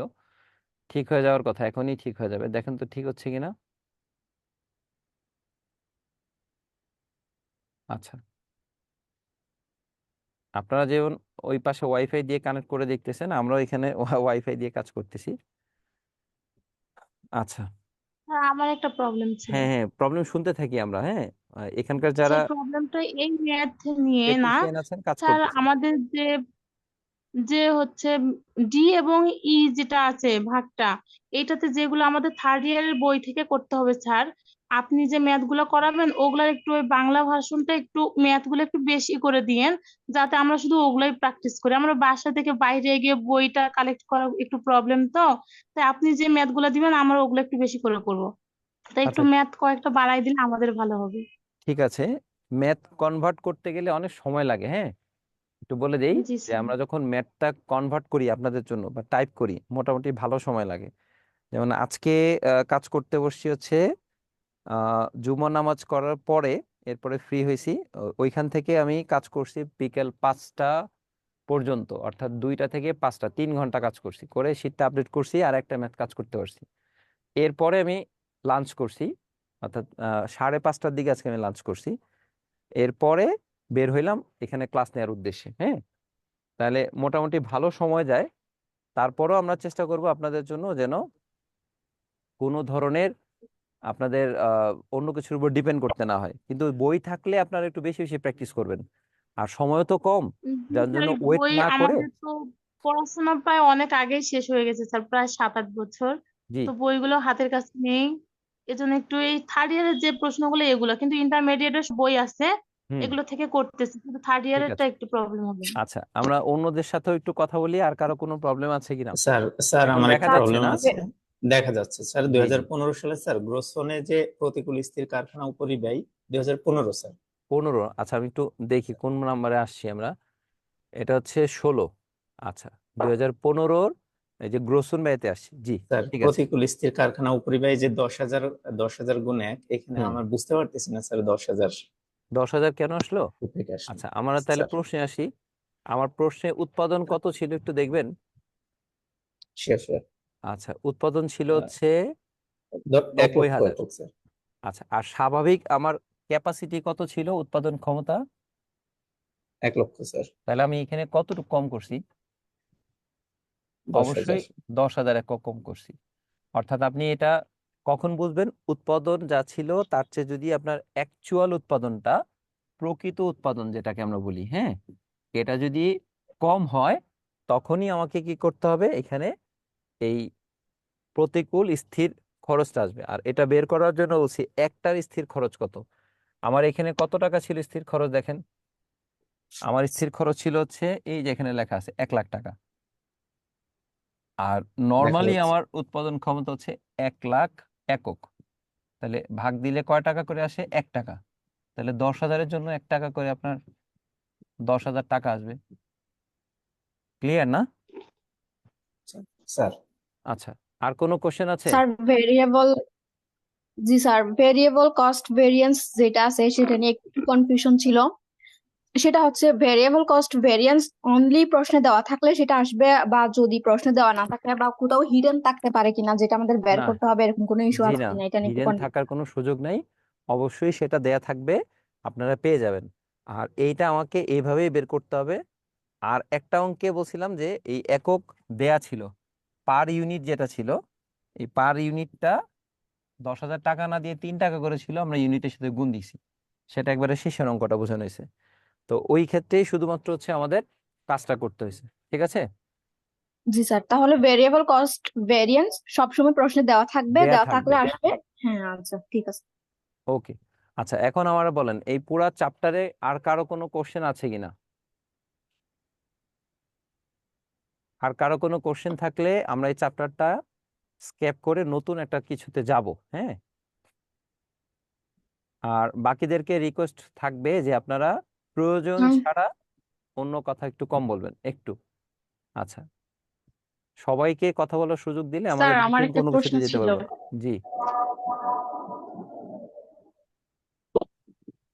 স্যার স্যার আমার কাছে ইন্টারের বই আছে, এখন ইন্টারের বইয়ের যে ম্যাথ গুলো সেগুলো সলিউশনটা কোথায় পাবো স্যার? ইন্টারের বইয়ের উদাহরণগুলোতেই তো আপনার সলিউশন দেয়া আছে। স্যার আমি কি আমার প্রশ্নটা বুঝাতে পেরেছি? ইন্টারের বই আপনি যেটা পাচ্ছেন তার মধ্যে উদাহরণের অঙ্কগুলো আছে না, উদাহরণ, উদাহরণ 1, জি স্যার। 2, ওগুলোর প্রত্যেকটা সমাধান দেয়া আছে। আপনি উদাহরণগুলো আচ্ছা না দেখে প্র্যাকটিস করবেন, তাহলে হবে, এক্সারসাইজ করার দরকার নাই। স্যার আসসালামু আলাইকুম। জি, ওয়ালাইকুম আসসালাম। ও জি স্যার স্যার, আমার থ্যাংক একটা ইউ। প্রশ্ন ছিল, আমরা যে অঙ্কগুলো করছি অ্যাবজর্পশন কস্টিং এর, এখানে যে আমরা উপরে কথাটা লিখি আয় বিবরণী, তারপর লিখি গ্রসন ব্যয় পদ্ধতি লিখি, কিন্তু এর উপরে যে ম্যাথের একটা নাম দেয়া থাকে, যেমন ধরেন কণা লিমিটেড, এরকম যে একটা নাম দেয়া থাকে, এই নামটাও কি লিখতে হবে উপরে? না, এত বেশি জরুরি না, লিখলেও সমস্যা নেই, না লিখলেও কোনো সমস্যা নেই, এটা এত জরুরি কিছু না। জি স্যার, এটাই জানার ছিল। ঠিক আছে, সাল আর নাম কিছু লিখতে হবে না? ঠিক আছে, না কিছু হবে না। আর কোনো কোশ্চেন না থাকলে অন্য আরেকজন কোশ্চেন করেন। স্যার, জি, পরিবর্তনশীল ব্যয়ের একটা সমস্যা, পরিবর্তনশীল ব্যয় যে বাণিজ্যিক ব্যয় আর ইসের মধ্যে পার্থক্যটা এই যে একটু বুঝছি। আমি মানে এখনো পরিবর্তন ক্লিয়ার না আপনার প্রশ্নটা। মানে পরিবর্তনশীল প্রতিকূল উপরি ব্যয় আর হলো পরিবর্তনশীল বাণিজ্যিক ব্যয়। আচ্ছা, খেয়াল করেন, আমার এটা খরচ স্যার, একটা হচ্ছে কারখানার, হ্যাঁ, জি আচ্ছা, আর আরেকটা খরচ কিসের আমি বললাম, এটা হচ্ছে যে প্রশাসনিক বা বিক্রয় বা বাণিজ্যিক যাই বলি, তাই তো? আচ্ছা, জি দুইটারই স্যার, একটা থাকে পরিবর্তনশীল,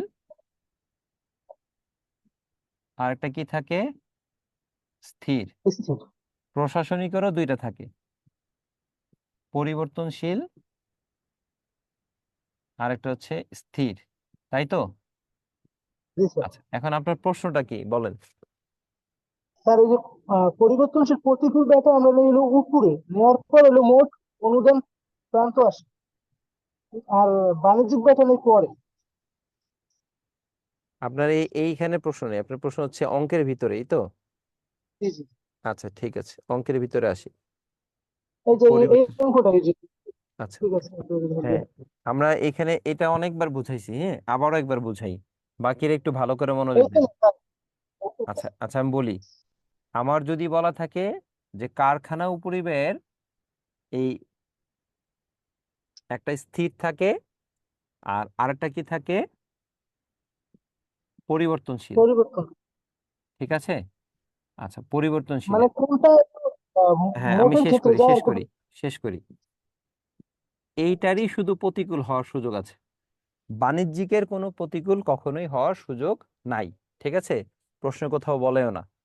তো আপনি সবসময় একটা জিনিস মুখস্থই করে ফেলেন, সেটা হচ্ছে স্থির যেটা, সেটা আমার সবসময় একটা অংশে যাবে, সেটা হচ্ছে গ্রসন ব্যয় বা অ্যাবজর্পশন সিস্টেমে। কারণ এটা হচ্ছে কি স্থির, শুধু একটা জায়গায় যায়, এই যে স্থিরটা, হ্যাঁ, আর জি স্যার। পরিবর্তনশীলের এটা দুই জায়গায় যাবে, দুইটা ছকে যাবে। যদি প্রতিকূল হয় যোগ হবে, আর যদি অনুকূল হয় তাহলে বিয়োগ হবে। তবে বাণিজ্যিকের কখনোই এটা বলে না। ঠিক আছে? স্যার এই টুকরে যান, মানে নিচে যান, এর নিচে না, মানে উপরে উপরে, আচ্ছা, গেলাম, মানে বলেন। এসে এই পদ্ধতির ক্ষেত্রে এই তো বলতে যাচ্ছেন। এই প্রতীকে যে এখানে তো পরিবর্তনশীল বাণিজ্য, এটা মোট আহ, অনুদান প্রান্ত পরে নিছে। এই যে এটা আর এটা পরিবর্তন, জি জি, আর পরিবর্তনশীল প্রতিকূল ব্যয় হলো উপরে যায়, এটার কারণ কি? মানে সমপরি মজুত করার পরে তো মোট অনুদান প্রান্ত বাইরে না কথা না। উপরে যায় নিচে যায়, বিষয়টা এরকম না। বিষয়টা হচ্ছে বিক্রিত পণ্যের ব্যয়ের সাথে কাজ হবে। কার সাথে কাজ হবে? পরিবর্তনশীল প্রতিকূল ব্যয় স্যার, মধ্যে এই যাবে। আপনার হচ্ছে প্রতিকূল, এটা কার সাথে কাজ হবে? বিক্রিত পণ্যের ব্যয়ের সাথে কাজ হবে। তাহলে এই ক্ষেত্রে জি, জি, বিক্রিত পণ্যের ব্যয়ের অ্যামাউন্টটা এইখানে আসে, তখন কাজটা এখানে হয়, তারপরে বাকি যা যা আছে। ঠিক আছে? এই জন্য, আর অন্য কিছু না। এখন আপনি কাজ করবেন কার সাথে? বিক্রিত পণ্যের ব্যয়ের সাথে কাজ করবেন। আচ্ছা স্যার, এখন বুঝছি। ওকে। আর কারো কোনো আচ্ছা। কোশ্চেন থাকলে দ্রুত করেন, আমরা আপনাদের কোশ্চেনগুলো ক্লিয়ার করে নতুন চ্যাপ্টারে যাব।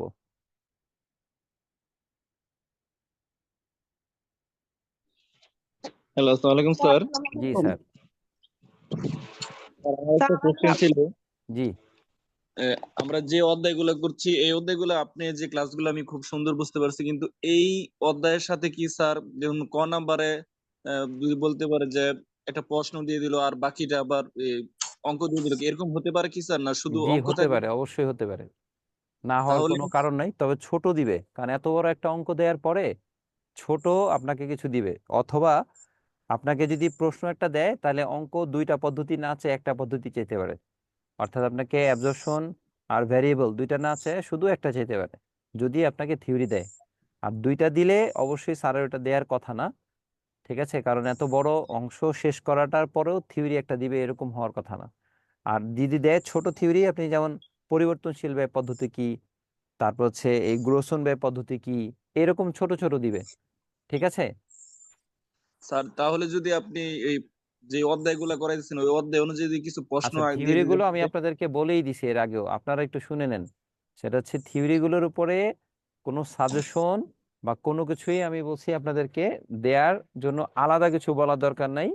আপনারা যে কোনো একটা বই কিনে নেবেন। হ্যাঁ, এই যে এখানে একটা বইয়ের, আমি আমার কাছে রাখছি একটা বই, দিগদর্শন বই। আমি বলছি মিলেনিয়াম হোক, দিগদর্শন হোক, যাই হোক, ওই বইয়ের যখনই আপনি কোনো একটা চ্যাপ্টারে যাবেন, ওই প্রশ্নের পাশে লেখা থাকে, দেখবেন ছোট্ট করে সুন্দর করে লেখা থাকে যে এটা প্রভাষক নিবন্ধন এত সালে আসছে, এত সালে আসছে, এরকম লেখা আছে। তা আপনারা কি করবেন? ওইগুলোকে ভালো করে পড়ে নেবেন, শেষ। আর কোনো সাজেশনের প্রয়োজন নাই। আর আপনাদের সবচেয়ে বেশি ডিপেন্ডেন্সি দিতে হবে ম্যাথের উপরে। আর পাশে ছোট ছোট থিওরি আপনারা নিজেরা পড়ে নিতে পারবেন। আর একটা চ্যাপ্টার আমি বলছি, সেটা হচ্ছে অডিট, একটা অংশ। অডিটের উপরে আমি একটা সাজেশন দিব, কারণ ওটা 20 মার্ক হচ্ছে আমাদের থিওরি। আর ওইটা আমাদের একটু ইম্পর্টেন্ট দিয়ে দেখতে হবে। যদি সম্ভব হয় আমরা একটা ক্লাসে ওটা নিয়ে আলোচনাও করব। ঠিক আছে? Thank you sir. আসসালামু আলাইকুম। জি, ওয়ালাইকুম আসসালাম। স্যার, আমাদের যদি মানে বলা হয় যে এ নাম্বারে বললো যে অ্যাবজর্পশন কস্টিং আর ভেরিয়েবল কস্টিং করতে, সেক্ষেত্রে আমরা ওয়ার্কিং গুলো এটা কি অঙ্কের আগে করব নাকি পরে করব? স্যার, আমি কোথায় করছি বলেন দেখি? স্যার, অঙ্কের আগে করছেন, কিন্তু তাহলে হচ্ছে আপনি আগেই আমার করেন। আমার আরেকটা কোশ্চেন আছে যে এখানে যে সক করে বা অনেক সুন্দর করে লেখা হয়েছে বা কিছু মানে পরীক্ষার সময় তো এত সময় আমাদের নাও থাকতে পারে, বা তখন কি আমরা শুধু হাতে হাতে করে গেলেই হবে নাকি এরকম সক করে করতে হবে ওয়ার্কিং গুলো? ঠিক এখানে যেরকম আছে ওই রকমই করেন। হ্যাঁ, বিভিন্ন রকম চিন্তা করার দরকার নেই। তাহলে আপনি দেখা যাবে যে এই পরিবর্তনশীলের ছক নায়িকা হাতে হাতে লিখে দিয়ে আসবেন, পরে ঝামেলা হয়ে যাবে। হ্যাঁ, ঠিক যেইভাবে দিছি এর চেয়ে সহজ কোনো ভাব আমার জানা নাই। এটা আমার কাছে সবচেয়ে সহজ, এবং আমি সবসময় একই রকম কাজ করতে পছন্দ করি। এজন্য আমি একই রকম কাজ করছি। যেমন আমি এই অঙ্কে খেয়াল করেন, প্রথম দিছি হচ্ছে একক, পরে দিছি হচ্ছে একক প্রতি উৎপাদন ব্যয়। আমি প্রত্যেকটা অঙ্কেই প্রথমে একক দিয়ে কাজ করছি। মানে জি একই স্যার। রকম সিস্টেম ফলো করবেন, আপনার স্পিড বেড়ে যাবে। আচ্ছা, আমি অঙ্ক রিলেটেড আর মনে হয় না তেমন কোনো কোশ্চেন পাচ্ছি। প্রত্যেকটা ক্লাসে এরকম ছোট ছোট জিনিসগুলো নিয়ে আমরা আলোচনা করব আলাদা আলাদা, সেটাই ভালো হয়। আজকে আমরা একটা নতুন জিনিস নিয়ে একটু আলোচনা করতে চাই। হ্যাঁ, নতুন জিনিস আপনারা একটু দেখেন।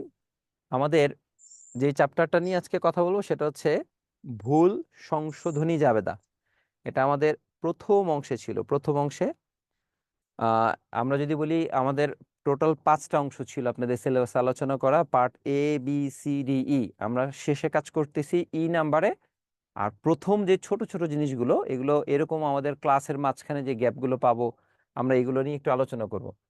আচ্ছা, ভুল সংশোধনী জাবেদা, এটা নিয়ে আমরা কাজ করব। তার আগে আপনারা আমাকে একটু ছোট করে বলেন, ভুল কয় প্রকার? ভুল কয় প্রকার?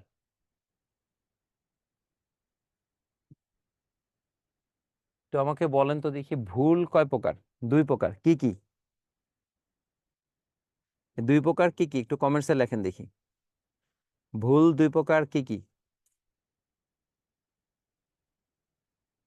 আচ্ছা, একজন লিখছে লেখার ভুল, করণিক ভুল, 2টা আসলো। আরেকজন নীতিগত ভুল, তাহলে 3টা এসে বললো। আচ্ছা, আবার এখন আসতেছে 3 প্রকার। আচ্ছা, বেদাখিলার ভুল, তাহলে 4টা এসে পড়ছে। আচ্ছা, পরিপূরক ভুল 5টা আসতেছে। ওকে, ফাইন। আমি আমার মতো করে একটু বুঝাই আপনাদের। খুব ভালো ভালো জিনিসগুলো একটু শুনলাম, এখন আমি আমার মতো করে একটু বুঝাই। হ্যাঁ, আসেন। ভুল হচ্ছে আমার মতে 2 প্রকার। একটা হচ্ছে ধরা পড়ে, আর আরেকটা ভুল ধরা পড়ে না।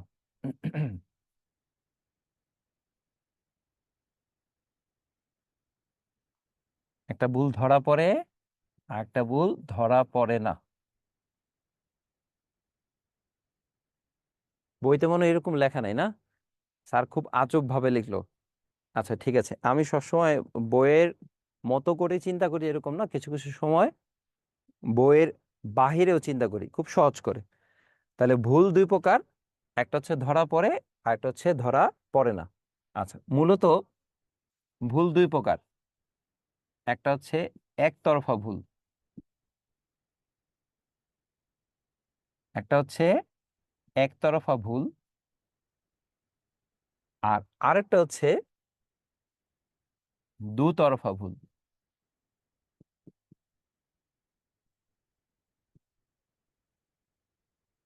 তাহলে আপনারা কি শিখলেন?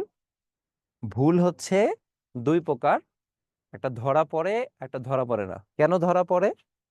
আমি একদিকে ভুল করছি, এই জন্য ধরা পড়ছে। আরেকদিকে আমার হচ্ছে ভুল লেখা হয়নি। যেমন আমি যদি একটা জাবেদা ছক আঁকি,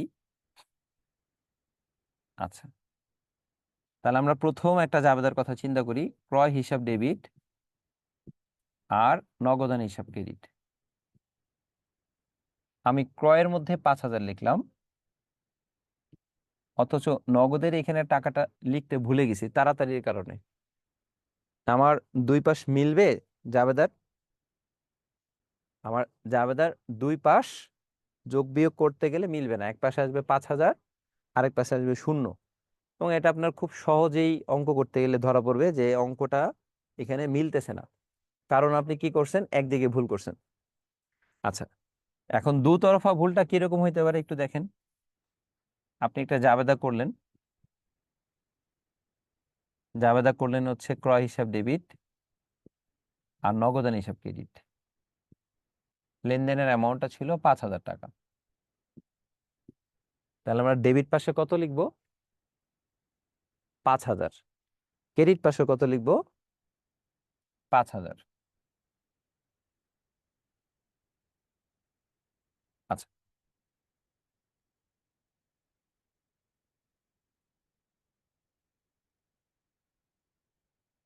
কিন্তু আমি কত লিখছি একটু দেখেন তো বোর্ডে। 500 লিখছি না? এখন বলেন তো 2 পাশ যোগ করলে আমার অঙ্ক মিলবে কিনা? আমার ডেবিট পাশে আসবে 500, ক্রেডিট পাশে আসবে 500, আমার অঙ্ক ঠিকই মিলে যাবে। কিন্তু এটা ভুল ছিল, আমরা ধরতে পারিনি পরীক্ষার হলে। পরীক্ষার হলে আমরা পরীক্ষা দিয়ে পরীক্ষা হল থেকে বের হয়ে আসছি, আমার ক্যালকুলেটরে দুই পাশে মিলে গেছে। যখন বাসায় আসলাম, বন্ধুর সাথে জিজ্ঞেস করলাম যে টোটাল যোগফলটা কত ছিল। ও আমাকে বলল 2,50,000। আমি বললাম 2,50,000 তো আমার আসেনি, 2,45,000 আসছে। তাহলে আমার সাথে ওর সাথে একটা পার্থক্য হয়ে গেল। তখন কি হবে? আমার মনে হবে যে হ্যাঁ, আমারটা মনে হয় ভুল আছে। তাহলে আপনি পরীক্ষার হলে বা আপনি যখন অফিসে কাজ করবেন, তখন একদিকে যদি ভুল করেন, তাহলে এটা আপনি সাথে সাথেই ধরতে পারবেন, কারণ আপনার দুই দিকে যোগফল মিলবে না। আর যদি আপনি দুই দিকে ভুল করেন, তাহলে আপনার যোগফল মিলে যাবে এবং ভুলটা আপনি সাথে সাথে ধরতে পারবেন না, পরে যখন চেক করবেন তখন ধরতে পারবেন। এই জন্য আমরা বলছি ভুল দুই প্রকার, একটা হচ্ছে ধরা পড়ে আর একটা ধরা পড়ে না। এখন কেন ধরা পড়ে? কারণ আমি একদিকে ভুল করছি। আর কেন ধরা পড়ে না? কারণ আমি দুই দিকে ভুল করছি। আচ্ছা, এখন আপনারা আমাকে বলেন তো, কনসেপ্ট আপনাদের ক্লিয়ার? ভুলের এই কনসেপ্ট ক্লিয়ার? আচ্ছা, আশা করি ক্লিয়ার। আচ্ছা, ধন্যবাদ। এখন বইয়ের ভাষায় আসেন। যে সকল ভুল ধরা পড়ে না, এটা বলা হয় আমাদের সীমাবদ্ধতা। আপনাকে কখনো থিওরি এভাবে আসতে পারে যে রেয়ামিলের সীমাবদ্ধতা কোনগুলো, অর্থাৎ রেয়ামিল মিলে গেল, তারপরেও আমার কি হচ্ছে, ভুল রয়ে গেল। এটা হচ্ছে আমার সীমাবদ্ধতা, ল্যাকিং, যে আমরা ভুল থাকার পরেও রেয়ামিল মিলে গেছে। রেয়ামিলের সীমাবদ্ধতা কোনগুলো, বা এইভাবে আসতে পারে কোন কোন ভুল ধরা পড়ে না। ঠিক আছে, এইটাও আসতে পারে। তো প্রথমে আমি একটু আগেই দেখাইলাম আপনাদের, সেটা হচ্ছে লেখার ভুল। আচ্ছা, আপনাদের যদি ক্লিয়ার হয় তাহলে এইটা ক্লিয়ার হয়েছে যে লেখার ভুল স্যার আমাদের ক্লিয়ার। আচ্ছা, ফাইন। এখন আরো কতগুলো ভুলের নাম আপনারা বলছেন। যেমন একজন বলছেন স্যার লেখার ভুল, তারপরে বলছেন স্যার নীতিগত ভুল। আচ্ছা, তাই না? এরপরে বলছেন স্যার বেদাখিলার ভুল। আচ্ছা, তারপর বলছেন স্যার বাদ পড়ার ভুল। আচ্ছা, আর সবশেষে বলছেন হচ্ছে পরিপূরক ভুল।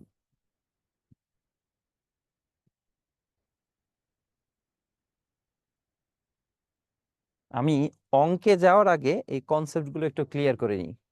এটা আপনাদের একটা লাভ হবে। ধরেন পরীক্ষার মধ্যে আপনাদেরকে ছোট্ট 2 মার্কের একটা কোশ্চেন দিল যে নীতিগত ভুল কি ব্যাখ্যা করো, অথবা নীতিগত ভুল কি এইটুকু লেখেন, সাথে একটা ম্যাথ দিয়ে দিল।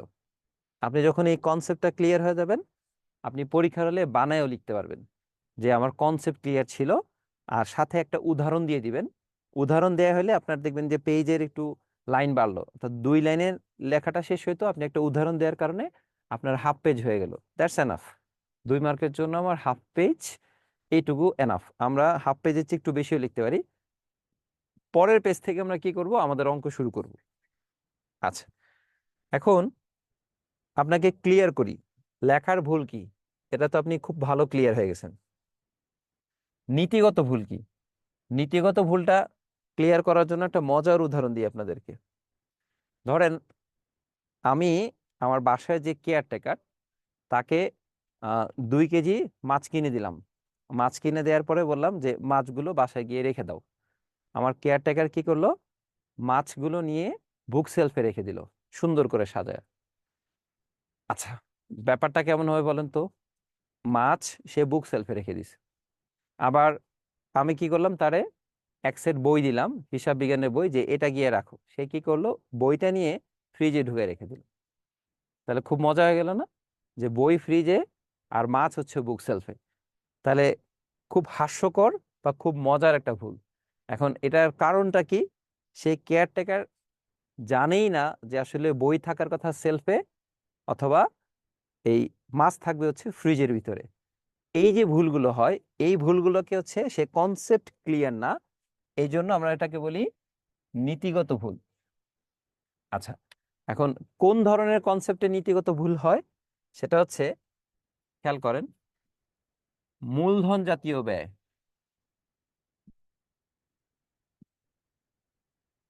মূলধন জাতীয় ব্যয়কে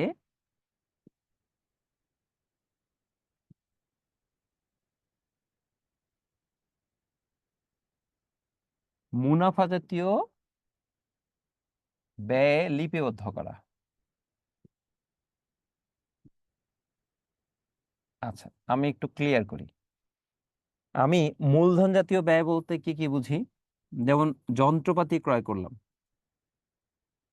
আচ্ছা, যখনই আমি একটা কোনো যন্ত্র কিনলাম তখন আমি জাবেদা কি লিখবো?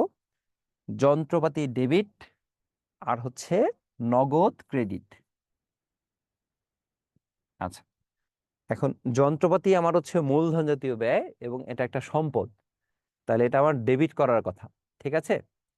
কিন্তু আমার যে অ্যাকাউন্টেন্ট সে জাবেদার মধ্যে লিখলো ক্রয় ডেবিট আর হচ্ছে নগদান ক্রেডিট।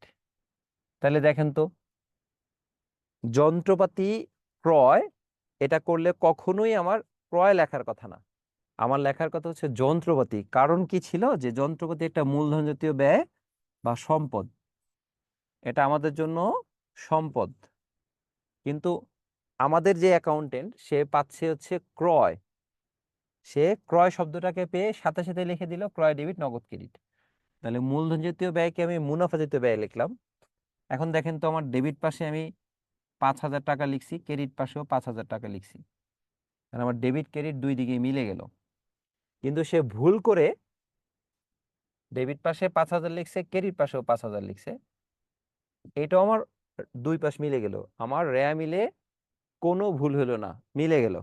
কিন্তু সে ভুল করছে নামে, তাহলে আমার টাকা মিলে গেল, উত্তরও মিলে গেল। এটা বলে আমরা পরীক্ষা হল থেকে বের হয়ে আসি, বা আমাদের যে অ্যাকাউন্টেন্ট সেও মোটামুটি ক্লিয়ার হয়ে আসে। কিন্তু ভুলটা রয়ে গেল কোথায়? নামের মধ্যে।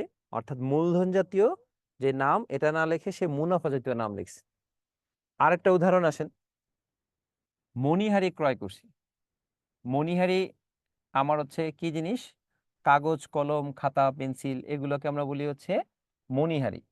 যখন মণিহারি ক্রয় করছি তখন আমরা ওকে জাবেদা দেওয়ার সময় বললাম, সে জাবেদা দিলে মণিহারি ডেবিট নগদ ক্রেডিট, এইটা হওয়ার কথা 200 টাকা। কিন্তু আমাদের অ্যাকাউন্টেন্ট ভুলে কি করলো? সে এখানেও ক্রয় লিখে রাখছে, ক্রয় ডেবিট নগদ ক্রেডিট 200 টাকা। তাহলে কি দাঁড়াইলো? সে মণিহারি ক্রয় করলেও ক্রয় লিখতেছে, যন্ত্রপাতি ক্রয় করলেও ক্রয় লিখতেছে, আসবাবপত্র ক্রয় করলেও ক্রয় লিখতেছে, সে মনে করতেছে সবগুলো ক্রয়। কিন্তু অ্যাকচুয়ালি এখানে একটা ভুল। তবে এটা কিন্তু মূলধন জাতীয় না, খেয়াল করেন, এটা মুনাফা জাতীয়, এটা মুনাফা জাতীয়। এটাকে আপনি নীতিগত ভুল বলতে পারবেন না। নীতিগত ভুল হচ্ছে এটা, এটা নীতিগত ভুল না, এটা হচ্ছে নামের ভুল। আচ্ছা, তাহলে এইটাকে আমি যদি নীতিগত ভুল বলি স্যার, এটাকে আমি কি বলবো? এটা হচ্ছে বেদাখিলার ভুল, এটা হচ্ছে বেদাখিলার ভুল। বেদাখিলা হচ্ছে এখানে যে দাখিলা দেই, নাম দেই, নামে ভুল করি। আরেকটা উদাহরণ দেই বেদাখিলার ভুলের। বেদাখিলার ভুলের উদাহরণটা দেখেন, রহিমকে আমরা 5,000 টাকা দিয়ে দিলাম, রহিম ডেবিট নগদান ক্রেডিট।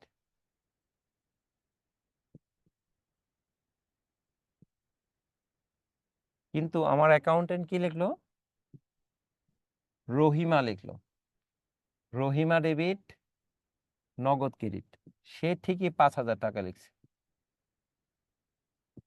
তাহলে সে কি করছে? সে নামে ভুল করছে। তাহলে এই ভুলটাকে আমরা বলবো বেদাখিলার ভুল। তাহলে বেদাখিলার ভুল আর নীতিগত ভুল অনেকটা একই রকম, কিন্তু খেয়াল রাখবো নীতিগত ভুল হচ্ছে মূলধন জাতীয়র জায়গায় মুনাফা জাতীয়, আর বেদাখিলার ভুল হচ্ছে মূলধন জাতীয় মুনাফা জাতীয় না, সেম টাইপের, এটাও মুনাফা জাতীয় এটাও নাম, এইরকম টাইপের গুলোকে আমরা বলবো বেদাখিলার ভুল। তাহলে আমার প্রথম কনসেপ্টটা ক্লিয়ার হয়ে গেল যে আমরা ভুল এখান থেকে দুইটা শিখে গেলাম। একটা শিখলাম হচ্ছে লেখার ভুল, তো আগে শিখছি, নীতিগত ভুল শিখলাম, আর একটা শিখলাম হচ্ছে বেদাখিলার ভুল। আচ্ছা, এরপরের ভুলটা নিয়ে আমরা আলোচনা করি, আমাদের বাদ পড়ার ভুল। আচ্ছা, বাদ পড়ার ভুল কিরকম ভুল? বাদ পড়ার ভুল হচ্ছে আসবাবপত্র ক্রয়,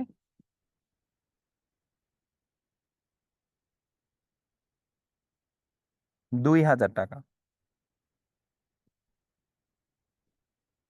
আচ্ছা, হিসাবের বইতে বাদ পড়েছে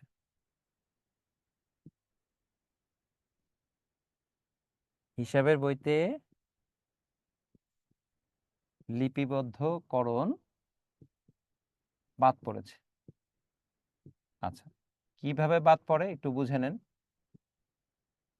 আমরা যখন কাজ করি তখন আমাদের টেবিলে এরকম অনেক অনেক কাগজ থাকে, মেমো থাকে, ভাউচার থাকে।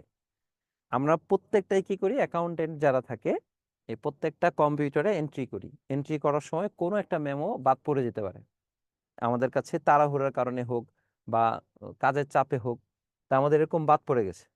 যদি লেনদেনটা বাদ পড়ে আপনি দেখেন, তাহলে আপনি আগে এই লেনদেনের কোনো ডেবিটও দেন নাই, কোনো ক্রেডিটও দেন নাই, তাহলে ডেবিট পাশেও 0, ক্রেডিট পাশেও 0।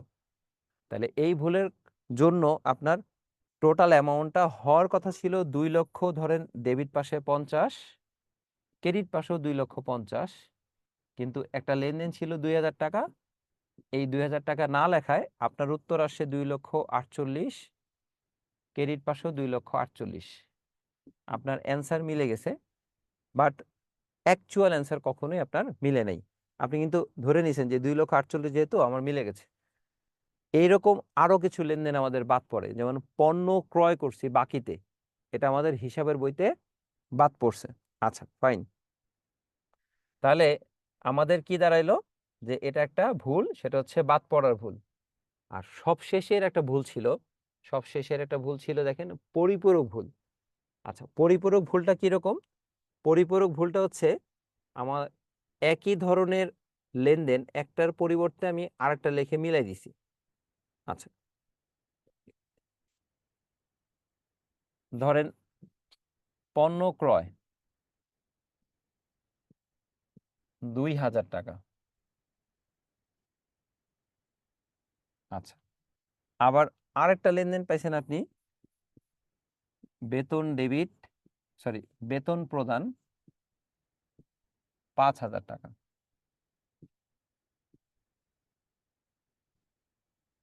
তাহলে এটা আমরা জাবেদার মধ্যে কি করি, একটা ছকে দেখাই। দেখেন, আমরা জাবেদা দিই হচ্ছে এরকম ভাবে, ক্রয় ডেবিট, নগদ ক্রেডিট। এটা হচ্ছে আমার রাইট অ্যান্সার।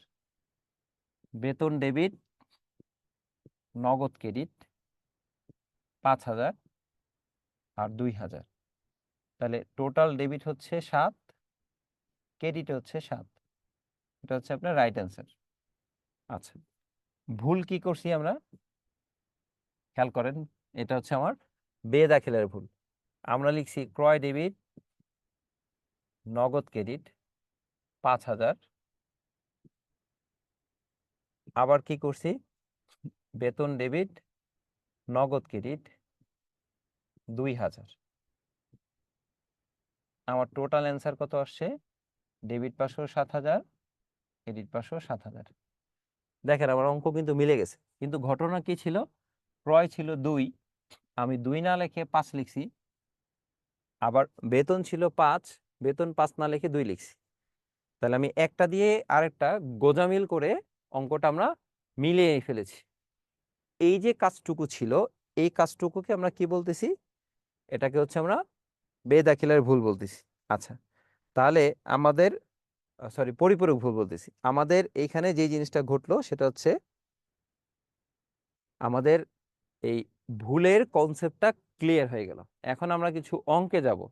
তার আগে একজন কমেন্টস করতেছে, স্যার দিগদর্শন বইয়ে কত নাম্বার অধ্যায়? আচ্ছা, আমাদের সিলেবাসটা একটু দেখবেন। হ্যাঁ, আপনাদের সিলেবাসে প্রথম দিকে ছিল হচ্ছে, যে টপিকটা ছিল সেটা ছিল এরকম,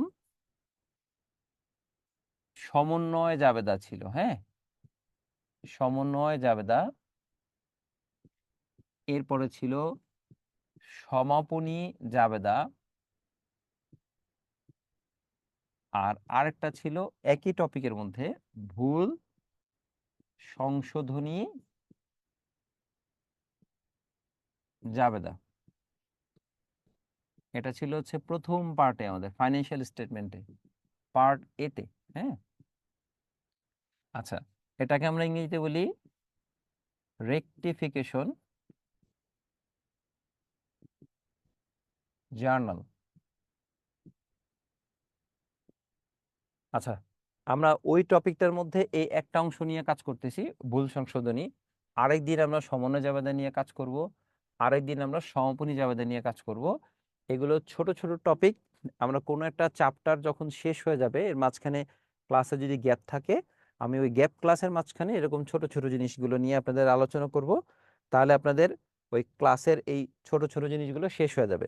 আর মূল যেই অংশটুকু, মূল অংশ হচ্ছে আমাদের এই ম্যানেজমেন্ট অ্যাকাউন্টিং, কস্ট অ্যাকাউন্টিং, আর হচ্ছে প্রথম দিকে যে চ্যাপ্টারগুলো ছিল ট্যাক্সেশন আর ফাইন্যান্সিয়াল স্টেটমেন্ট, ব্যাংক সমন্বয় বিবরণী, যেগুলো একটু বেশি সময় প্র্যাকটিস করতে হবে, ওইগুলোর জন্য আপনারা 2টা করে ক্লাস পাবেন, এটা মাথায় রেখেন। আচ্ছা, আমরা আমাদের আচ্ছা ভুল সংশোধনী জাবেদার এই অংশটুকুতে চলে আসি। আচ্ছা, আমরা কতগুলো নীতিগত ভুল আপনাদেরকে খুব সহজেই দিয়ে দিছি, একটু বোঝার জন্য দেখেন। যেমন এখানে একটা ভুল আছে, যন্ত্রপাতি মেরামত ব্যয় ভুলবশত যন্ত্রপাতি হিসেবে ডেবিট করছে। আচ্ছা, তাহলে যন্ত্রপাতি মেরামত ব্যয়, এটার জন্য জাবেদা কি হওয়ার কথা ছিল একটু বলতে পারবেন কেউ? কমেন্টসে একটু বলেন তো, যন্ত্রপাতি মেরামত ব্যয় এটার জাবেদা কি ছিল?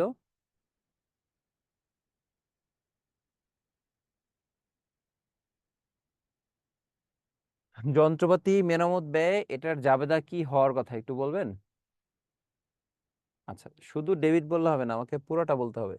যন্ত্রপাতি মেরামত ব্যয়, আচ্ছা, এটা জাবেদাটা কি হবে? আচ্ছা, মেরামত ডেবিট, নগদ ক্রেডিট। আরেকজন বলতেছেন যন্ত্রপাতি ডেবিট, নগদ ক্রেডিট। আচ্ছা, আরেকজন লিখছেন যন্ত্রপাতি মেরামত ডেবিট, নগদ ক্রেডিট। আচ্ছা, কোনটা সঠিক ধরবো? আচ্ছা, আমরা যখন মেরামত করব তখন যন্ত্রপাতি কথাটাকে আমরা আনবো না। হ্যাঁ, আমরা মেরামত হচ্ছে একটা খরচ, ইংরেজিতে এটাকে আমরা বলি রিপেয়ার এক্সপেন্স, বাংলায় হচ্ছে মেরামত খরচ। তাহলে এটা জাবেদা কি হওয়ার কথা? জাবেদা হওয়ার কথা হচ্ছে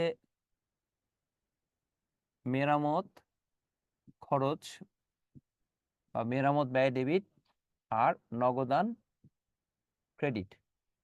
ভুলবশত সে মেরামত শব্দটাকে না লিখে যন্ত্রপাতি হিসাবে লিখছে, তাহলে এটা ছিল একটা মুনাফা জাতীয় ব্যয়। সে এইটা তো লেখেই নাই, যন্ত্রপাতিকে ডেবিট করছে, তার মানে সে কি করছে? একটা মূলধন জাতীয় ব্যয়কে লিপিবদ্ধ করছে। আচ্ছা, তাহলে আমরা কি দেখলাম? মুনাফা জাতীয় একটা খরচকে মূলধন জাতীয় লিখছে, অথবা মূলধন জাতীয় খরচকে মুনাফা জাতীয় লিখছে। তাহলে এই ধরনের ভুলগুলোকে আমরা বলবো নীতিগত ভুল। আচ্ছা, এটার সংশোধনী আমার জাবেদাটা কি হবে? এটার সংশোধনী জাবেদাটা কি হবে? একটু কমেন্টসে লেখেন দেখি যে এটার সংশোধনী জাবেদা কি হবে। আচ্ছা, তামান্না ইসলাম লিখছেন মেরামত ডেবিট, যন্ত্রপাতি ক্রেডিট। আচ্ছা, আরেকজন লিখছেন যন্ত্রপাতি সংস্থাপন ব্যয় ডেবিট আর হচ্ছে নগদ ক্রেডিট। আর কে কি লিখতে পারেন একটু দেখি? আরো 2জন লেখেন। ভুল হোক, আমি কিন্তু নাম উল্লেখ করতেছি আবার করতেছি না। হ্যাঁ, ভুলগুলোর নাম উল্লেখ করতেছি না, টেনশন করার দরকার নেই যে আমারটা ভুল হচ্ছে, কেউ দেখে ফেলতেছে। এখানে কেউ দেখতেছে না। হ্যাঁ, ভুল হোক। আচ্ছা, ফাইন, আমি এখন একটু সংশোধন করে দিই। ভুল সংশোধনের জন্য যে নিয়ম, সেই নিয়মটা হচ্ছে এরকম: আগে ভুলটাকে সংশোধন করব। সংশোধন করার নিয়ম হচ্ছে যেটা ডেবিট ছিল, সংশোধন করার সময় এটা হয়ে যাবে ক্রেডিট, আর যেটা ক্রেডিট ছিল সংশোধন করার সময় হয়ে যাবে ডেবিট। কাজটা হবে ঠিক উল্টা। আবার বুঝেন, ডেবিটটাকে ক্রেডিট করব, ক্রেডিটটাকে ডেবিট করব। কারণ কি? কারণটা একটু বোঝেন। আপনাদের এটা খুব সহজ একটা কারণ, আমি আপনাদেরকে বলে দিই। সবসময় তো আপনারা মুখস্থ করে আসছেন, এবার একটু মুখস্থর বাইরে আসেন। কেউ কেউ হয়তো মুখস্থ ছাড়াও পারেন খুব ভালো, আমি একটু দেখাই আপনাদের। আপনি মেরামতের একটা খতিয়ান করতেছেন, হ্যাঁ, মেরামতের জাবেদা থেকে খতিয়ান করছেন। তাহলে মেরামতের খতিয়ানে আপনি কি করছেন আর যন্ত্রপাতির খতিয়ানে আপনি কি করছেন, জাস্ট একটু খেয়াল করলে আপনার কাছে ক্লিয়ার হয়ে যাবে।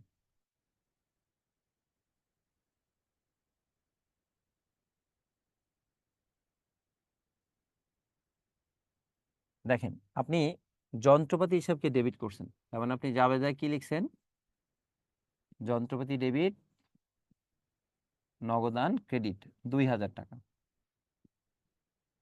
আপনি মেরামত নামে খতিয়ানে কিছুই দেখার নেই, কারণ আপনি ভুলে যন্ত্রপাতি ডেবিট করছেন। তাহলে যন্ত্রপাতি ডেবিট থাকলে আপনি কি করছেন, ডেবিট টাকা আর ডেবিট ব্যালেন্স 2000 টাকা লিখছেন, নাম লিখছেন ঠিক উল্টা নগদান হিসাব।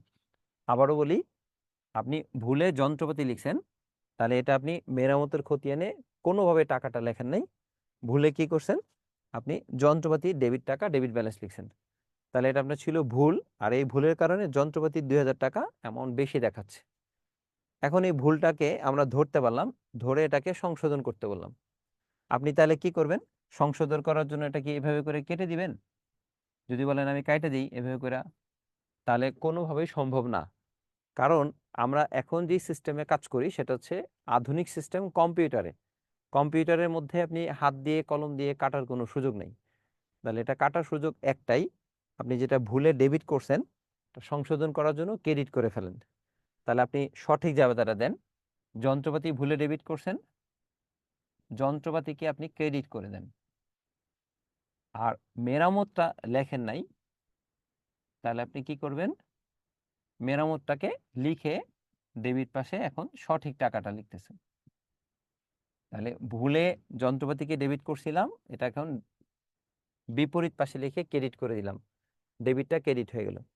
এখন এটা যখন আমি খতিয়ানে নিব তখন যন্ত্রপাতি হয়ে যাবে ক্রেডিট, নাম মেরামত নামে। আচ্ছা, এখন দেখেন তো আপনি যে অ্যামাউন্টটা কি হলো, ছিল ডেবিট ব্যালেন্স অথচ ক্রেডিট পাশে করছেন, তাহলে ডেবিট ক্রেডিটে কাটাকাটি হয়ে এটা 0 হয়ে গেল। তাহলে আপনার ভুলটা কি হলো, সংশোধন হয়ে গেল। তাহলে ভুল সংশোধনের নিয়ম কি, ডেবিট থাকলে কি করবেন, ক্রেডিট করে দিবেন, ডেবিট থেকে ক্রেডিটে গিয়ে কাটাকাটি হয়ে 0 হয়ে যাবে। এই জন্যই ভুল সংশোধনের জন্য আমরা যখন কাজ করি ডেবিটটাকে ক্রেডিট করি বা ক্রেডিটটা ডেবিট করি।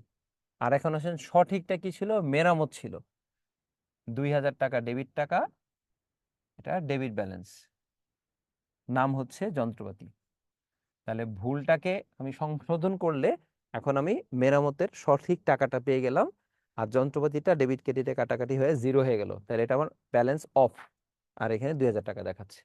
তাহলে ভুল সংশোধন করার জন্য আমরা যখন কাজ করব তখন আমরা কি করব, ভুলটাকে আগে ঠিক করব।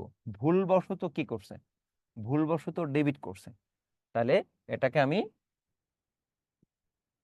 ক্রেডিট করে দিলাম। আর সঠিকটা কি ছিল আমার, মেরামত, এটাকে আমরা ডেবিট করে দিলাম। আচ্ছা, এটা আমার মনে হয় এখন আপনাদের ক্লিয়ার হয়ে গেছে। হ্যাঁ, এরপরেরটা আপনারা নিজে নিজে করবেন, আমার সাথে আসেন, আমার সাথে আপনারা কাজ করেন। 2 নম্বর আসেন, অফিসের জন্য একটা কম্পিউটার আমরা ক্রয় করছি। আচ্ছা, এখন অফিস খরচ লিখছে, তাহলে এটা ভুল করছে একেবারে 100%। কেন, যখনই আমরা কম্পিউটার ক্রয় করি আমাদের অফিস খরচ লেখার কথা না, কারণ এটা মূলধন জাতীয়, এটা মুনাফা জাতীয়। আচ্ছা, এখন এই যে ভুল করছে, আগে আপনি চিন্তা করবেন যে ভুলটাকে ঠিক করতে। তাহলে অফিস খরচ কি করছে ওরা, ডেবিট না ক্রেডিট, এখানে লেখা নাই, যেমন এইখানে লেখা ছিল।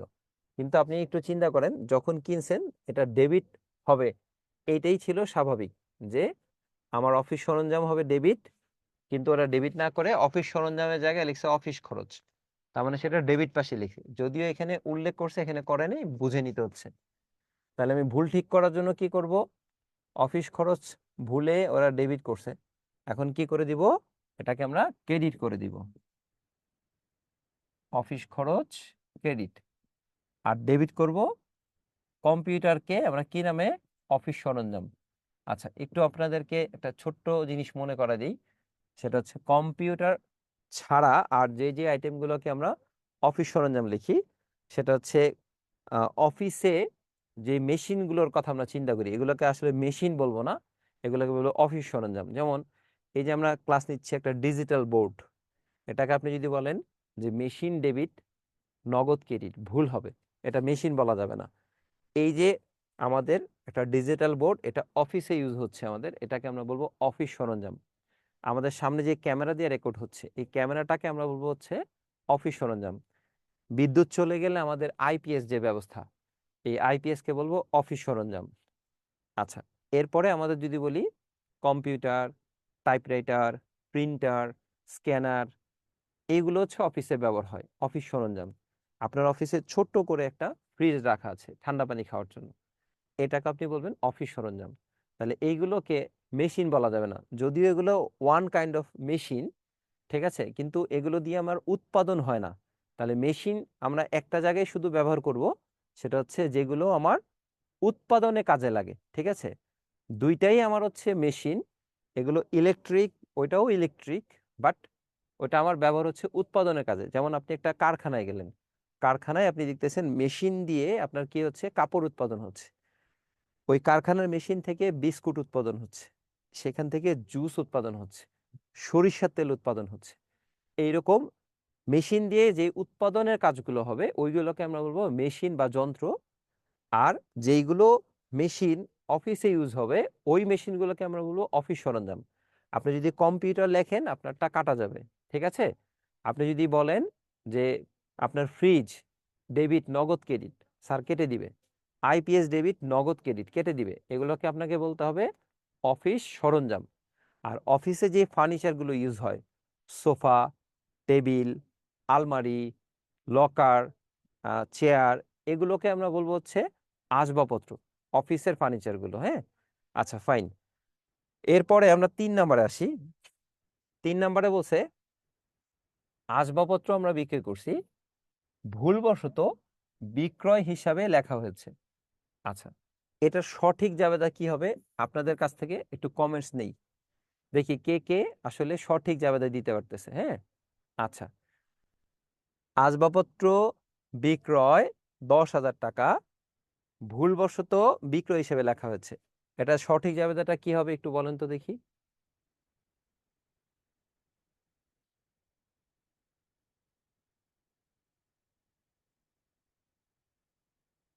আচ্ছা, অনেকেই লিখতেছেন নগদ ডেবিট আসবাবপত্র ক্রেডিট। হ্যাঁ, অনেকে লিখতেছেন বিক্রয় ডেবিট। জি আলহামদুলিল্লাহ।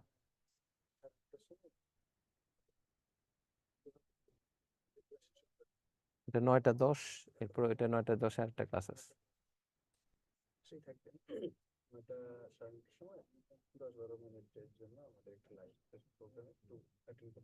কোন রুম এটা? মার্কেট রুমে টাইম নিয়ে নেব। আচ্ছা, একটু নক করতে পাঠান কাউরে। জি, ওকে। আচ্ছা, আমরা একটু সঠিকভাবে আসি। ভুল কি করছেন? ভুলে বিক্রয় লিখছেন।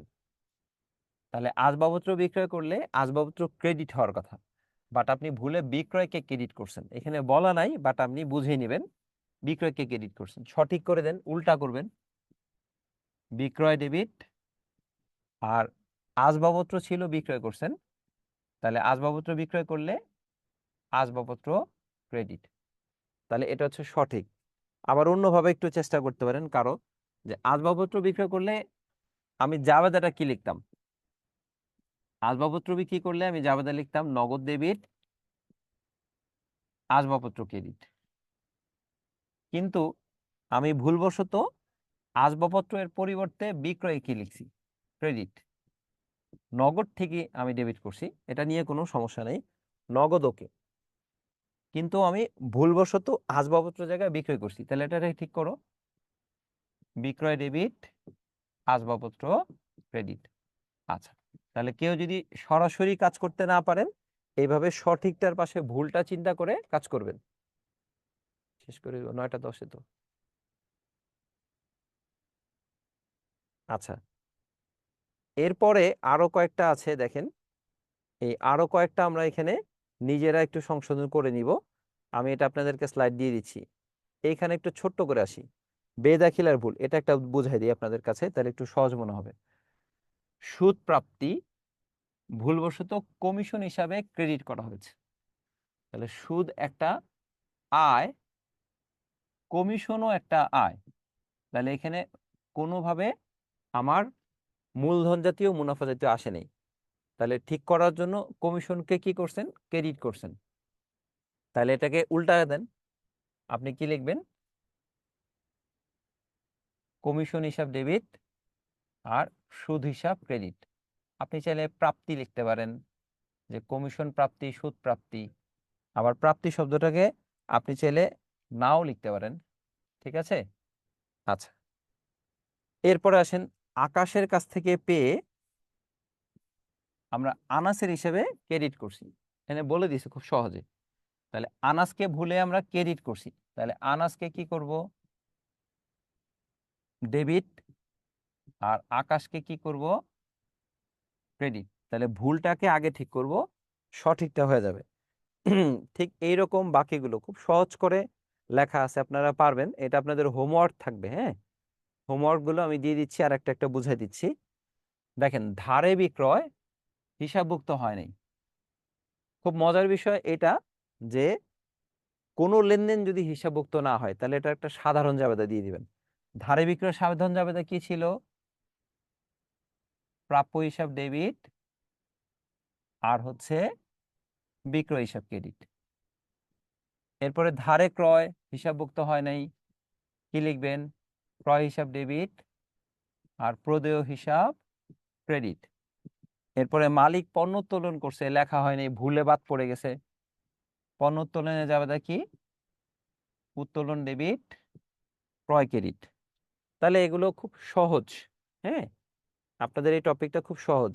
আরেকটা টপিক আছেন, সেটা হচ্ছে লেখার ভুল, কম বা বেশি লেখার ভুল।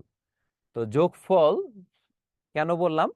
আমাদের জাবেদা থেকে পরের যে কাজটা করি আমরা, খতিয়ান, খতিয়ানের যে ব্যালেন্স বের হয় সিডি, এটাই আমরা রেয়ামিলে নিয়ে যাই। তো রেয়ামিলে ডেবিটটা ডেবিট পাশে নিয়ে যাই, আবার কখনো হচ্ছে যেটা ক্রেডিট, ক্রেডিট পাশে নিয়ে যাই। তো ওরা বলছে যে ক্রয় হিসাবে যোগফল, বা আমরা বলতে পারি ক্রয় খতিয়ানের যোগফল। ক্রয় খতিয়ানের যোগফল 500 টাকা কম দেখানো হয়েছে। আচ্ছা, তো এক্ষেত্রে কম দেখাইলে কি করব আর বেশি দেখাইলে কি করব? কম দেখাইলে স্বাভাবিক ব্যালেন্স কাজ করব, আর বেশি দেখাইলেই আমরা উল্টা কাজ করব। এটা মাথায় রাখবো। যেমন ক্রয়ের যোগফল কম দেখাইছি, তাহলে আমি এখানে কি করব? ক্রয় ডেবিট হওয়ার কথা কম দেখাইলে আবারও ডেবিট করব। তাহলে আমার নিয়মটা হচ্ছে যে যেই হিসাবে যোগফল কম দেখানো হবে ওই হিসাব ওই দিকেই থাকবে। ক্রয় ডেবিট হওয়ার কথা কম হওয়ার কারণে ডেবিট পাশে রাখছি। আর এই হিসাবের যোগফল যদি আমাদের কম বেশি হয়, এটা একদিকের ভুল। আর একদিকের ভুল সংশোধনের জন্য আমরা একটা নাম ব্যবহার করব, সেটা হচ্ছে অনিশ্চিত হিসাব। একদিকের ভুল সংশোধন করার জন্য আমরা ব্যবহার করব অনিশ্চিত হিসাব। আবার দেখেন, ক্রয় হিসাবের যোগফল বেশি দেখানো হয়েছে, বেশি দেখালে এখন কি করবেন? উল্টা করবেন। তাহলে লিখবেন ক্রয় হিসাব ক্রেডিট, উল্টা করে দিলাম। আর একদিকের ভুল, তাহলে হচ্ছে আমরা অনিশ্চিত হিসাব লিখব। আবারও বলি যে হিসাবের যোগফলের যত ভুল আছে সবগুলো একদিকের ভুল। আচ্ছা, এরপরে দেখেন, বিক্রয় হিসাবের যোগফল কম দেখানো হয়েছে, বেশি দেখানো হচ্ছে, প্রাপ্য হিসাব, প্রদেয় হিসাব, ক্রয় ফেরত, সবগুলোর কনসেপ্ট একই, এটা আপনি পারবেন। আচ্ছা, এরপরে আরেকটা লেখার ভুল নিয়ে একটু আসি। দুইবার ডেবিট করা হয়েছে বা আমরা ক্রেডিট করছি। কখনো এমনও হয় কোনো একটা লেনদেন আমরা ডাবল এন্ট্রি করছি, তাহলে একবার হওয়ার কথা সঠিক, আমি দুইবার করলাম, তাহলে দুইবার তো আর ভুল করি নেই। দুইবার লিখলে আসলে আমরা একবার সঠিক লিখছি আর একবার ভুল লিখছি। তাহলে আমি একবার ভুলটাকে ঠিক করব। কিরকম একটা উদাহরণ দিই। মাহবুবকে 4000 টাকা বেতন প্রদান করে বেতন হিসাবে দুইবার ডেবিট করা হয়েছে। এই যে বেতনকে দুইবার ডেবিট করছেন, দুইবার ভুল করছেন না একবার ভুল করছেন? তাহলে একবার ভুলে ডেবিট করছি, সংশোধন করার সময় আমি একবারই ক্রেডিট করে দিব, যেহেতু ভুলে ডেবিট করছি আমি ক্রেডিট করে দিব। আর একদিকে যেহেতু আমি ভুল করছি, তাহলে এক্ষেত্রেও আমি নিয়ে আসবো অনিশ্চিত হিসাব। তাহলে আবারও বলি, হ্যাঁ আবারও বলি, সেটা হচ্ছে দুইবার ভুলের ক্ষেত্রে আমরা কি করব, দুইবার তো আমরা ভুল করি নাই, আমরা একবার ভুল করছি, ভুলে যেহেতু ডেবিট করছি আমরা সংশোধনের সময় ক্রেডিট করব, আর অনিশ্চিত হিসাব আমরা এখানে নিয়ে আসবো। তাহলে আমরা এর পরের আর কোনো কিছুই তেমন পাচ্ছি না। আচ্ছা আরেকটা পাচ্ছি লাস্টে, এটা একটু বুঝাই নিই, তাহলে মোটামুটি শেষ হয়ে যাবে। ভুল পাশে লিখলে কি হবে? আচ্ছা এখানে ছোট করে আমি লিখে দিছি, সংশোধনের সময় টাকা দ্বিগুণ হবে, এটা আপনারা একটু মুখস্থ করে রাখবেন কাজ করার সময়। ভুল পাশে লিখলে টাকা কি হবে? দ্বিগুণ হবে। আচ্ছা আমি এরপরে আর কিছু আছে? না আর কিছু নেই, তাহলে এটা একটা বুঝাই দিয়ে আমাদের শেষ হয়ে যাবে। যেমন দেখেন, কমিশন প্রদান এটা ডেবিট হওয়ার কথা, কিন্তু কমিশনটাকে আমি ক্রেডিট করছি। তাহলে আবার বোঝেন, কমিশন প্রদান ডেবিট হওয়ার কথা, কিন্তু কমিশনটাকে আমি ক্রেডিট করছি, তাহলে এটা কোন পাশে ছিল? ভুল পাশে। তো ভুল পাশে হলে টাকা কি হয়ে যাবে সংশোধনের সময়? দ্বিগুণ হয়ে যাবে। তাহলে আমরা জাবেদাটা কি লিখবো দেখেন, যেহেতু ভুলে ক্রেডিট করছে আমরা কমিশনকে ডেবিট করব, আর একদিকের ভুল আমরা লিখবো হচ্ছে অনিশ্চিত হিসাব। আর ভুল পাশে হলে টাকা দ্বিগুণ হবে, অর্থাৎ 2000-এর জায়গায় আমরা টাকাটা লিখবো হচ্ছে 4000। তাহলে ভুল ক্রেডিট করছে, সংশোধন করার সময় ডেবিট করলাম, কিন্তু ভুল পাশে থাকায় আমরা টাকাটাকে দ্বিগুণ করছি। আচ্ছা আমাদের ক্লাস টাইম একেবারে শেষ পর্যায়ে চলে আসছে, আমরা ক্লাসের শেষের দিকে আসছি। তো আপনাদেরকে একটু বলে দেই যে এই টপিকটা আমাদের আজকে জাস্ট ওই প্রথম দিকে ছোট ছোট কিছু টপিক যেটা বলছিলাম, ভুল সংশোধনী জাবেদা, বিপরীত জাবেদা, এগুলোকে ঠিক করার জন্য ছোট ছোট অংশগুলো আমরা ক্লাসের গ্যাপে গ্যাপে আলোচনা করব, কারণ আমাদের এত বড় একটা সিলেবাস শেষ করার জন্য এইভাবে করে আমরা শেষ করতে হবে। আর অন্যান্য ব্যাচগুলো তো এভাবে শেষ হচ্ছে, তা আশা করি পারবেন। এরপরও যদি কোনো সমস্যা থাকে আপনারা এই পোস্টের কমেন্টসে আমাকে জানাবেন যে কার কি সমস্যা, বা মেসেঞ্জারও নক করতে পারেন, আমি ইনশাল্লাহ চেষ্টা করব সংশোধন করার জন্য। তো এইটা সবার হয়তো বোঝার কথা, না বুঝলে আবার রিপিট করব, কিন্তু টেনশন করা যাবে না। আর সবাই ভালো থাকবেন, সুস্থ থাকবেন। আসসালামু আলাইকুম।